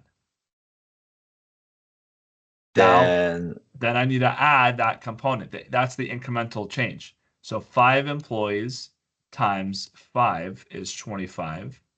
So my SBC is going to go from 525 to 550. 550. Oh, Does that make I sense? see. So it's still Yeah. like 5 times 110. Right. Yeah. Okay. So like the original data they'll give you is employee count plus SBC. And then we just need to work out how much are they paying per employee. And then extrapolate that to the future times the amount of employee. That's my SBC. Right. And you can kind of like, you don't want to like overthink it because this is where you can be wrong, but you want to scrub for comments around SBC as well. Because they'll often give commentary around the amount of SBC, and sometimes it'll track to a percentage. Like they may say, yeah, we're only going to do maximum of 5% of, revenue into SBC, or like we're going to cap that expense at X, Y, and Z. So you just want to look that in. You want to look that up. Make sure that like search everything you can find about SBC that a company has given. Use AlphaSense, save all the notes and then have it in one place. Then print out that note, and now you've got, or like PDF it, and now you have all of your SBC references, right? And then you can go and see, okay, like, is anything in here going to help me? So that's what you want to do. But you see that the change in SBC is driven by the change in employees and the change in average SBC per employee, right? So those are the two things that you're going to want to model, right? What's my delta to employees? and what's my delta in SBC. Okay. So maybe you say, well, on average, the SBC is, average at, maybe it grows by 5% every year. Okay. And maybe the employee count grows by 2% every year. So that is a starting baseline for your future expectations. Okay. Yes, I think that makes sense. I think why I got confused was tying together the stock-based compensation dollar amount and the share count, because those things happen together. Right. Okay. Yeah. Okay, Yeah. that's perfect. And when it comes to, I understand the stock option and the treasury method. When it comes to convertible senior note and warrants, how do we do those? In the same way. So In the same way, okay. for a convertible is going to have an embedded option in it. Yeah. So it's going to give you a conversion rate and a strike price. Yeah. So where, if the stock is in the money, they're gonna Execute then use it, right? They're gonna exercise the option. So that's just what you're looking. You're gonna look for the same data points. I mean, it'll be in the same section. So the same regions, okay. Yeah. I mean, they tell me what is the potential for dilution, and for example, I know that this note is expiring during the quarter. So I think in the latest 10Q that'll be gone. But I still use the same approach, right? The treasury method. And Yeah. with the warrants. The reason why you want to use the treasury method and not their, impact to dilution is because it's decomposed, right? Like it should match. But if tomorrow Tesla says, "Oh, guys, we're issuing a new tranche," right? You can just quickly plug it in, right? You don't have to wait for them to then issue their next 10Q to give you the update. Does that make sense? Right. That makes sense. So you just build all these things in, so that way you can kind of quickly, get to them. Okay. Yeah. Actually, that's awesome.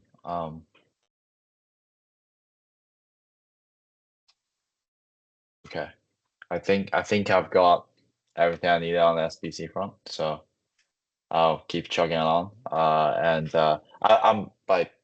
basically remodeling my Tesla, because for each of the section I have like a revenue build, like with all the revenue related item for each segment on top, and then the cogs at the bottom. And I realized when I'm projecting like something like a robo taxi or something like the humanoid robot, it just doesn't make sense. I remember you put everything together, and then for the cost you just take out these items and add them at the bottom.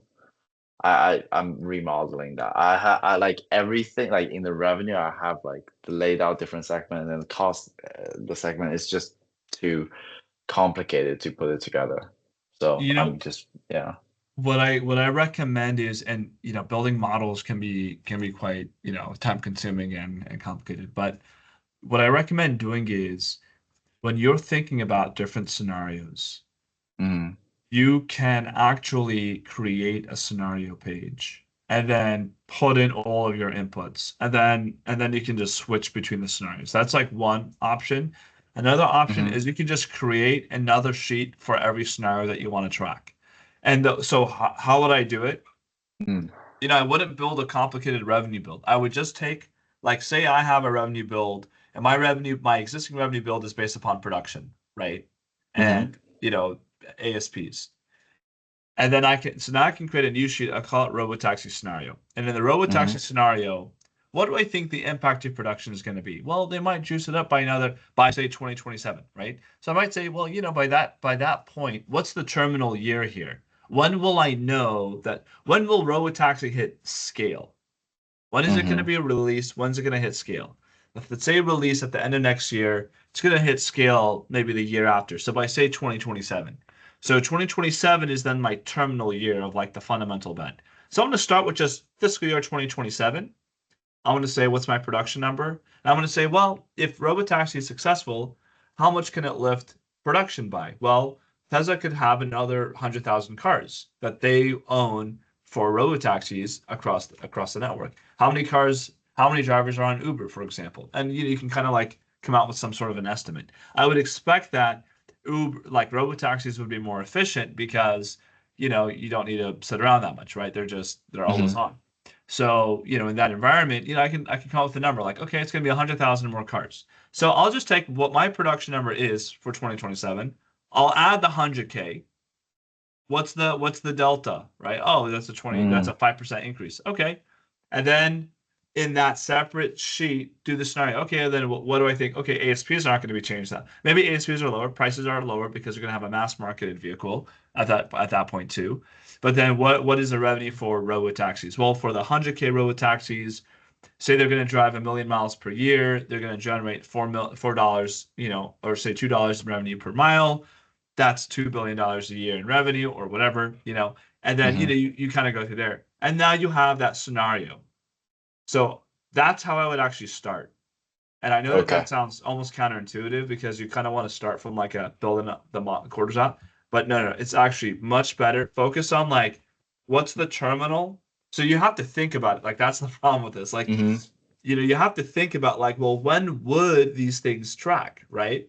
So that's why you need to think about, you need to frame it from the standpoint of the terminal year or the terminal period. Like, and terminal just means it's the first quarter after the success has been hit, right? Where they're going to deliver the good news. Okay. When are they going to deliver the good news? And, and you're going to have full visibility, into that good news. So that's how you want to see it. So I would say right now, I would assume that that's going to be around 2027. So, but it could happen sooner. It could happen in 2026. It could happen in 2025, right? You're going to know better because you're actually covering the stock. So you start with your terminal bet, build out your scenario, leverage your existing view, and then add on the delta. And like make it clear, look, this scenario is a scenario where Tesla creates 100,000 robotaxis, over a 2-year period, and if they do $2 per mile and they drive 1 million miles, this is the revenue contribution. And then you could say, and there's also going to be a cost implication. The cost implications is that they're going to have to spend, $10 billion over the next 2 years to build out the infrastructure for this. So you can model that in and then say, okay, what then would be your contribution to your current projected EBITDA numbers? That's how you will kind of integrate the two views. But you want to have your scenarios distinct. So this is one way of doing it, where you kind of you can make your own sheet for scenario, or you can have a sheet for scenarios and kind of do it there. That's kind of like the first thing that I would do. And then the next way of doing it, and this is how you typically would do it like in investment banking. So if you come from that background, that's how you might do it. You will have a sheet that's dedicated for inputs. And so for all of like your major inputs, right? Like your production for like the next 5 years, whatever, you're going to actually have like a table, like tables for each of those with the different scenarios that you think are likely. And then you'll create a toggle using an off switch or an offset. Right? To toggle between this in your revenue build. I actually don't like that because for me, I like to spend like a ton of time on my like base case, and that gets integrated into my revenue build. So I prefer to have another sheet where I can then apply scenarios to. So you could either like create the scenarios like manually, in the sheet, or you can build a scenarios page and then track it. Either way works, but that's what I recommend doing. But more importantly, you don't even have to model it distinctly yet. If you can write out what it is that you're trying to anticipate and what your logic is, then go to the model. I think that's a much better approach because you don't want to use the model to tell you what might happen. you want to have a view of what you think is going to happen and use the model to see what that means to revenue or to EBITDA. Okay. So Okay. the view is coming from you, and so you just have to keep that in mind. Okay. Right. Okay. You are the factor. It's not the model. Like Okay. the model is not the factor. The analyst is the factor.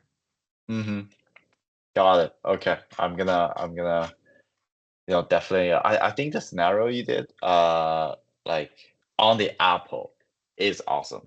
Like I rewatched that video a couple of times, and the Tesla pre-earning note was based off of your Apple example, and Right. works pretty well, I guess. So, um, but yeah, I can definitely see now there are two sides of the argument. On the sell side, people on these calls, like the expert calls, are arguing whether they can pull it off or not. There's tons of input out there, but I just need to distill that into like multiple scenarios and just throw it into like a scenario breakdown. And then I already know what my like base case is. So I'm just gonna price that afterwards. That's good. Okay, now Yeah. so I'm gonna tell you like this is how I approach Tesla. And you have to keep in mind that like I don't have like well, I have a model that's like 3 years old, so I have not even updated it, right? But like Okay. I've gone through the math before, so I feel like I'm somewhat comfortable, thinking about Tesla. If Uh-huh. I never cover the stock, I would be like, oh, I have no view. But Okay. so for me, when I think of Tesla, I'm like, it's clear there are two scenarios that are being priced into the market. Okay. One scenario is successful robotaxi launch is going to lead to a really dramatic increase in revenue contribution from that business. Okay. And there's also upside from AI and other aspects. The other scenario that's getting really priced in is that actually there's not going to be a major increase in EV production. EV markets are still in a winter, yada yada yada, right? So there's that view. So you got these two views. Stock is trading, bouncing between these two views, okay? Yep. And so so it's actually I like that it's like a clear binary bet because most of the time it's not that clear. Most of the time there's like 3 or 4 embedded scenarios, and it's harder to like triage which ones are being priced in or not. So in this case, it's really clear, really easy. There's these two outcomes, okay? Now, what is the whole thing about like the EV winter? It's because earlier in the year you had a large amount of OEMs, and still currently, right? Ford, for example, there are resetting expectations about their EV plans. Okay. Yes. In addition, right? I think the Biden administration's stumbles have had made the market feel that like maybe there's going to be less of an EV friendly policy. Okay. And so the pie is going to get smaller. Even if Tesla increases its market share, the pie will get smaller. Okay. That's why essentially that comment that Elon made, where he knows that like it's going to be bad for Lucid and Rivian, but it's going to be good for Tesla. If Chinese EVs come over, right?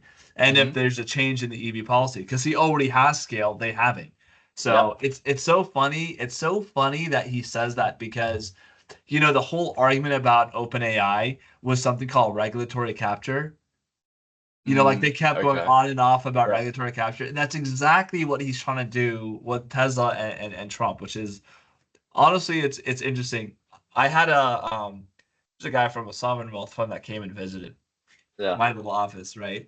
And he's an allocator there, and we briefly spoke about Tesla, and I was like, I might go on a conspiracy theory rant with you, but that's pretty much it. Which is like Elon is saying that he knows that the impact of Chinese tariffs or Chinese policy and the impact of EV policy will disproportionately impact his American rivals, Lucid and Rivian. So anyway, that was like the backdrop. This like potentially weaker EV environment, softening in EV demand. Obviously, consumer demand for durables is soft because the high cost of ownership. So these are these 3 factors that are kind of driving this. The thing is, EV ASPs has dropped so dramatically that they're competitive now with ICE. Okay. So at the beginning of the year, right, you would have expected a disproportionate impact to EVs over ICE if you thought that vehicle sales were going to cool. Okay. Mhm. Now you're like, no, actually, it's going to be roughly the same because EVs Yep. are actually more competitive than ICE. Given the direction of EV production, right, from Tesla, Rivian, and Lucid, you're probably going to see a persistence in this ASP decline, especially with the ramp up of BYD and Yep. Xiaomi and all these Chinese EV producers. So Mhm. in this global EV arms race, ASPs are going to lower further, which Mhm. makes them more competitive versus ICE. People Mhm. that buy EVs never switch back. Like Never switch back. Yeah. it's like going from an iPhone from like a Nokia brick. Nokia. Yep. It's just a different world. So the thing is, so that actually means that EVs are right now, they're already as competitive as ICE. In 3 months, in 6 months, they're going to be more competitive than ICE. Mhm. So on the margin, even if auto sales fall, you'll actually get share gains by EV, an Yep. acceleration in the share gains by EV. This is not being Yep. priced into the market. The bear scenarios aren't reflecting this in their scenario. Okay. No, they're actually saying lower ASP and lower volume. But Tesla Right. said they're gonna increase Q3 production on the call. So that makes me it's like, hey, actually they control their inventory perfectly in Q2. Like everyone else have an inventory going up. They have it actually going down from 26 days to 18 days. And Stellantis still at like 90 days. Like GM4 that's 60 days. So they Right. actually have that inventory under control. And the reason the stock down is nothing to do with the gross margin. It's the OPEX side. So while they are having this, tons of cash, they're investing in future tech is like a big call option they are betting on. Maybe it'll pay off, maybe it won't.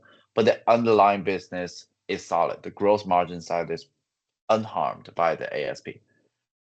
Okay, so the thing that I would say is there's two things. One is that like Okay. from a couple of years ago, I think the margins have compressed to from they used to be in the 20% range, right? And Tesla was Yeah. saying 2 years ago that they were trying to maintain, a 20% sort of a range.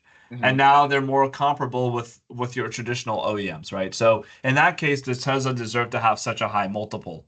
No, it Actually, it's doesn't. still at 21% at the GM. Oh, sorry, at the Q2. Yeah. But So I mean, at like the what the annual number is going to be, right? For right. operating margins. Oh, for operating margin. Oh, Right. it's pretty ugly. Yeah. Yeah. So, in that environment, it's like, well, so the thing about GMs are important because of companies that have positive GMs, that means that they don't have like that means that they're losing money every car that they're producing, right? Yeah. So like the layer to think about is that like if I'm a high growth company, then I need to have high sales. I don't care about margins because I need to just win share and then I can turn on the spigot and make money, right? Yeah. For and I need to invest. So I need to have like negative earnings, because I need to continuously invest in my business. Yep. So, but then when a company shifts to going from a high growth company to being more of a mature company, then what happens is GMs tell you about like the competitive positioning of a company within an industry to like get like an edge in their delivery or so on and so forth. Like better GMs, if it's part of a strategy, are going to tie into like the edge that a company has in maintaining an excess profit. So Mm-hmm. the way that you should see it is that in the long run, right, all economic profits go to zero, all excess profits go to zero, right? You just get to the industry average, right? And Mm-hmm. so in the long run, roll that kind of a thing. But sometimes companies can create an edge. So like, why are my GMs higher than your GMs? It's because maybe I have a direct relationship with the supplier, so I can get supply for a better price than you can. And Mm-hmm. that's not something, and that means that I'll always have a slightly better GM than you, right? So Yeah. that's the GM stuff, right? OpEx, that's going to be like, how am I managing, like the strategy of like my business? Am I expanding? Am I, so on and so forth. So, um, Tesla's at the point where the GMs matter from a competitive standpoint because you want to see, how they're able to do that. However, they don't have a proper comp because remember the two other EV companies, Lucid and Rivian, their GMs are absolutely, disgusting because of all the not even depreciation, positive right? yet. Yeah, exactly. And then for Ford, Stellantis, GM, those aren't really the right kinds of comps, in my view, because Tesla's so battery heavy, they aren't. So you're gonna have a different kind of GM profile there. But you can look at operating margins, right? To see at the end of the day, okay, what's my earnings potential? And Tesla used to be at a higher level, now it's much lower. So I think I don't think like Tesla is a meme stock. So because Tesla is a meme stock, the margin story, I didn't know how pervasive that was. That was always just like a little bit of a kicker. Ultimately, what matters at the end of the day is like what's happening to Tesla's TAM. So I think that initially, like this, you think like Tesla, Lucid, Rivian, like all of the EVs have traded the same, right? Yeah. There's some idio differences. So it wasn't really, so that tells you that it's not really like a Tesla idio story. No one is begrudging the stock for having lower or whatever. It's Yep. just that the industry dynamics are weak, right? And that's putting pressure on it. I would argue that like so the thing is like as that pressure gets lifted because ASPs improve, they become more competitive. So EVs began to like outperform by gaining market share against ICE. Sure. Right? When that happens, right, that's going to be a big inflection point, I think, for all of the EV stocks, but especially for Tesla because Tesla's the only one that's going to scale, right? Like Rivian is, Rivian, okay, if Rivian increases market share, it's going to sell 2 more cars, right? Same for Lucid, right? But for Tesla, that could be like 5,000 or 10,000, new units. So I think that's going to be a big thing. Yeah. The bear case scenarios are not reflecting that properly. They still seeing EV winter, and they're seeing pressure on consumer, recession warning. I agree. Those are all risks. On a relative basis, though, I think actually Tesla's very well positioned. Okay. Now for the upside case, you're right. They're pricing that in 100%, and it's like we don't have the visibility to that.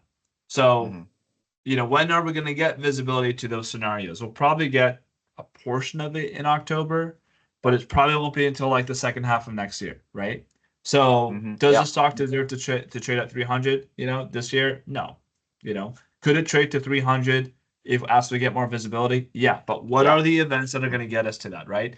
Well, if we get the October Robotaxi event, we're going to learn more about like what their vision and plan is. Maybe we get more detail around the price per mile that they're going to capture, if they have a delivery target in mind for the number of robotaxis that they want to build, so on and so forth. Okay.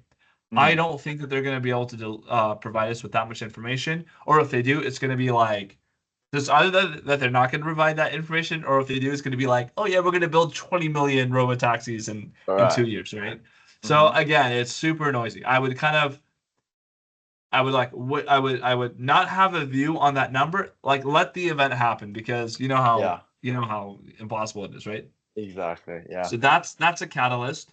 Another catalyst is going to be then their next quarter earnings. In their fiscal year earnings, the question is when are they going to have visibility on the number of overtaxes that they're going to produce, right? Well, it's going to be next year. So that means that the next 1 or 2 quarters, we're not going to get really strong incremental updates on those, right? Yeah, and the key issue here is they gotta build a factory for it because they said it's gonna be built in Texas, and Texas is one of the lowest production capacity in the whole world for them. So they gotta build it. When will the factory be done? They didn't talk, like the only thing they give out is like, we're gonna build robotaxi in Texas instead of Mexico. That's all they say on the earnings call. But right now, Texas is only producing 250K Model Ys and the Cybertruck. What's the capacity of that factory? Currently standing at 375,000. That's the capacity? Currently. Without the robotaxi. But what is the total number of cars that they could produce in that facility? 375,000. Okay. So, and then are they mentioning anything about retooling? I haven't heard about it. Okay. But I think that's one of the catalysts that's coming up. Well, so there you go. You already know like how many cars are they currently producing? 250? 230. Wait, sorry. How many cars are they currently producing in that factory. in that factory? So they don't give out specifics, but we can guess. Let me see. I think yeah, like they don't give out specific numbers for each factory. They just give out for like per car. Okay. But I don't think it's running at full capacity yet. Okay. So, they could potentially produce another, say, 100K cars at that factory. Yep, I think so. Something like yeah. So that would be a good starting point. Like, obviously, look for information about this, see if you Yeah. can triage it. But I would start with 100K robotaxis. Okay. Yep. So, and they already had that factory ready, right? Yep. It's running. Okay, so they just need to develop the robotaxi. Yep. They just need to develop like the tooling and the manufacturing lines for it. Why wouldn't they just repurpose Model 3s for that? I think that's the plan. So that means that they Well- can get this thing up and running really quickly. I think 3 and Y are using the same platform. And for the robotaxi, I guess if they just reuse the current line, they can produce like, let's see, Fremont, Shanghai, Berlin, Texas. They can do it everywhere. Right. Yes, but we So- don't know what the car actually looks like, and we don't know whether actually the cheaper model is coming along, whether it's a true What- cheaper model or is it a remodeled Model Y. Why wouldn't they just, so this is what I'm saying. Like, Elon is a fan of minimum viable product. Yeah. Like, he was like, how do I make a stronger rocket? Let me just strap on more boosters, right? So Yeah. that's what it's going to be. It's going to be a Model 3 or a Model Y repurposed to be a robotaxi. So this means that how much retooling do they have to do? They could probably get barely 80, Not right? that much, right? Exactly. So that means that there's potential for actually much greater visibility in the next 2 quarters. Like, if they don't have a plan in October, I would be quite surprised then. So, in that case, yeah, I think that, might be a little bit more optimistic there, because you're right, they can quickly expand to the other factories as well. Though they may start with, their factory in Texas, In but then Texas, yeah. build it out, globally, from there. So Yeah. yeah, that's a positive backstop. So that means that, okay, now I can say, oh well, the October catalyst that we already knew about, I will lift, right, the probability of some good news. That's going to actually provide us with the information that's going to realize this outcome that we're expecting. So I would actually lift the impact from that catalyst, and then that means that their fiscal year end quarter is going to have a ton of visibility into production, Right. because it's such an easy thing to do. They don't need to build a new factory. They just need to literally repaint Model 3s and Model Ys or whatever. Or they don't have to repaint them. They just have to, what do they have to do? Just put a block on the steering wheel, right? Like, literally that's it. The software, it's already there. So very little needs to be done, which means that this can be turned on very quickly, which means it can be done within 6 to 12 months, which is 2 to 4 quarters. In that time frame, the fiscal year end, like, that's often where they're going to give us like the biggest updates. And so Q1 of next calendar quarter, Q1 of next year. So Feb next year. Right. We'll get like the big, like, really kind of clear. I would say almost like that's what's going to give us like 85% 90% visibility on our estimates of robotaxi revenues. Or like what the trajectory is going to be, like what guidance for those are going to be, right? Now, obviously, visibility on the realization of those depends on when this actually comes out. But if they can get their cars ready in Q1 or Q2 of next year, you can start to see revenue contribution by Q3 or Q4 next year. That means that in 2026, you can already have a year's worth of revenue from this new business line by summer of 2026. Like, that's, you see, like, you can now create this timeline of where things are going to stack up. So then what is that? How do you then think about your estimates? Now you're like, okay, well, now it's like this is actually closer than the market is expecting. Probably going to get some more visibility, and therefore, like, what's the stock? Where's the stock trading? Like, what's the stock pricing? Is it price? What if at 220 it's already pricing that whole outcome? So in that case, okay. Not a great trade. But if you're like, oh wow, actually this would actually put the stock to 350, then 220 stock price. This is beautiful. This is perfect, and the stock is already at the lowest end of the range. I think I read somewhere that is Kathy Wood souring on Tesla or something like that. So like, Wait, really? I don't I know. didn't see that I today. didn't know if it was clickbait or something. I didn't read it, but it was. I saw some headline. You know, Wait, what's she saying? I have no. I don't know. It was just some. Oh, I okay. think it was just some clickbait or some random email that I got. But I didn't read it, so I don't know. But it was something like Kathy Wood and Tesla or blah blah blah.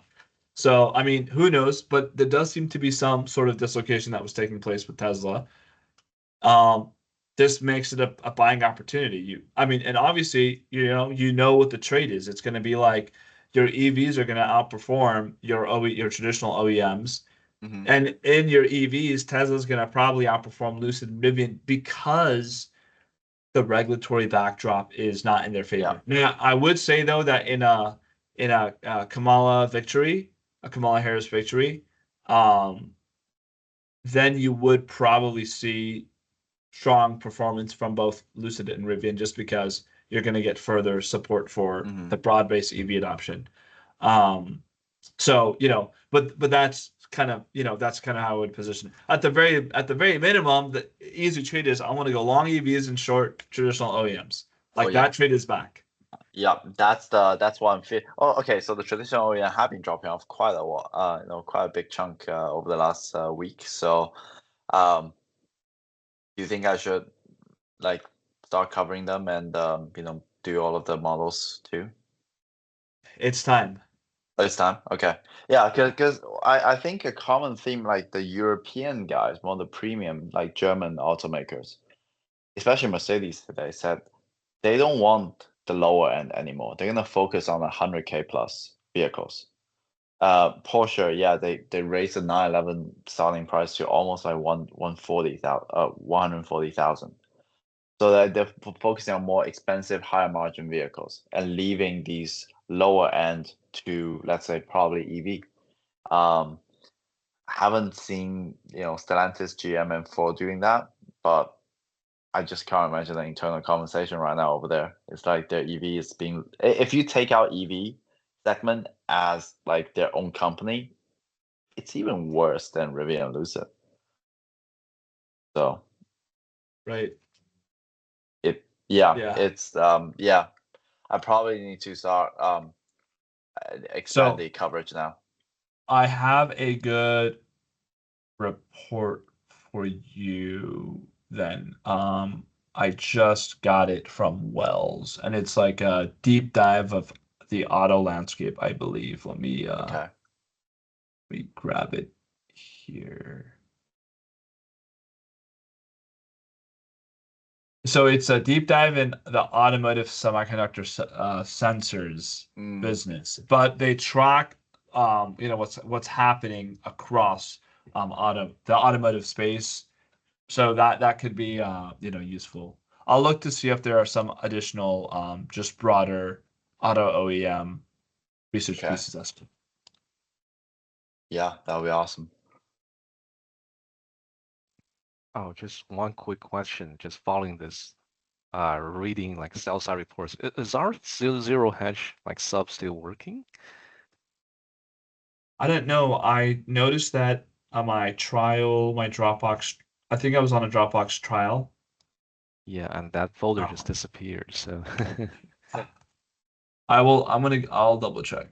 I'll see what happened. So I'm not Alright. sure if it was because of my trial or something else happened. Cool. But like the sub is like still active. It should be. Okay, I see. All right, we can figure out this later. So yeah. Cool. Anything else you guys Oh. wanted to? Oh, no, I can ask you later in the chat. Yeah. Okay. Yeah. Okay, guys. Yeah. Well, it's good catching up. Hope you guys have a great weekend. Yeah. And I'll catch you guys on the other side. Cool. Yeah. Oh, thank you for I Awesome. seeing the note in the chat. Thank you.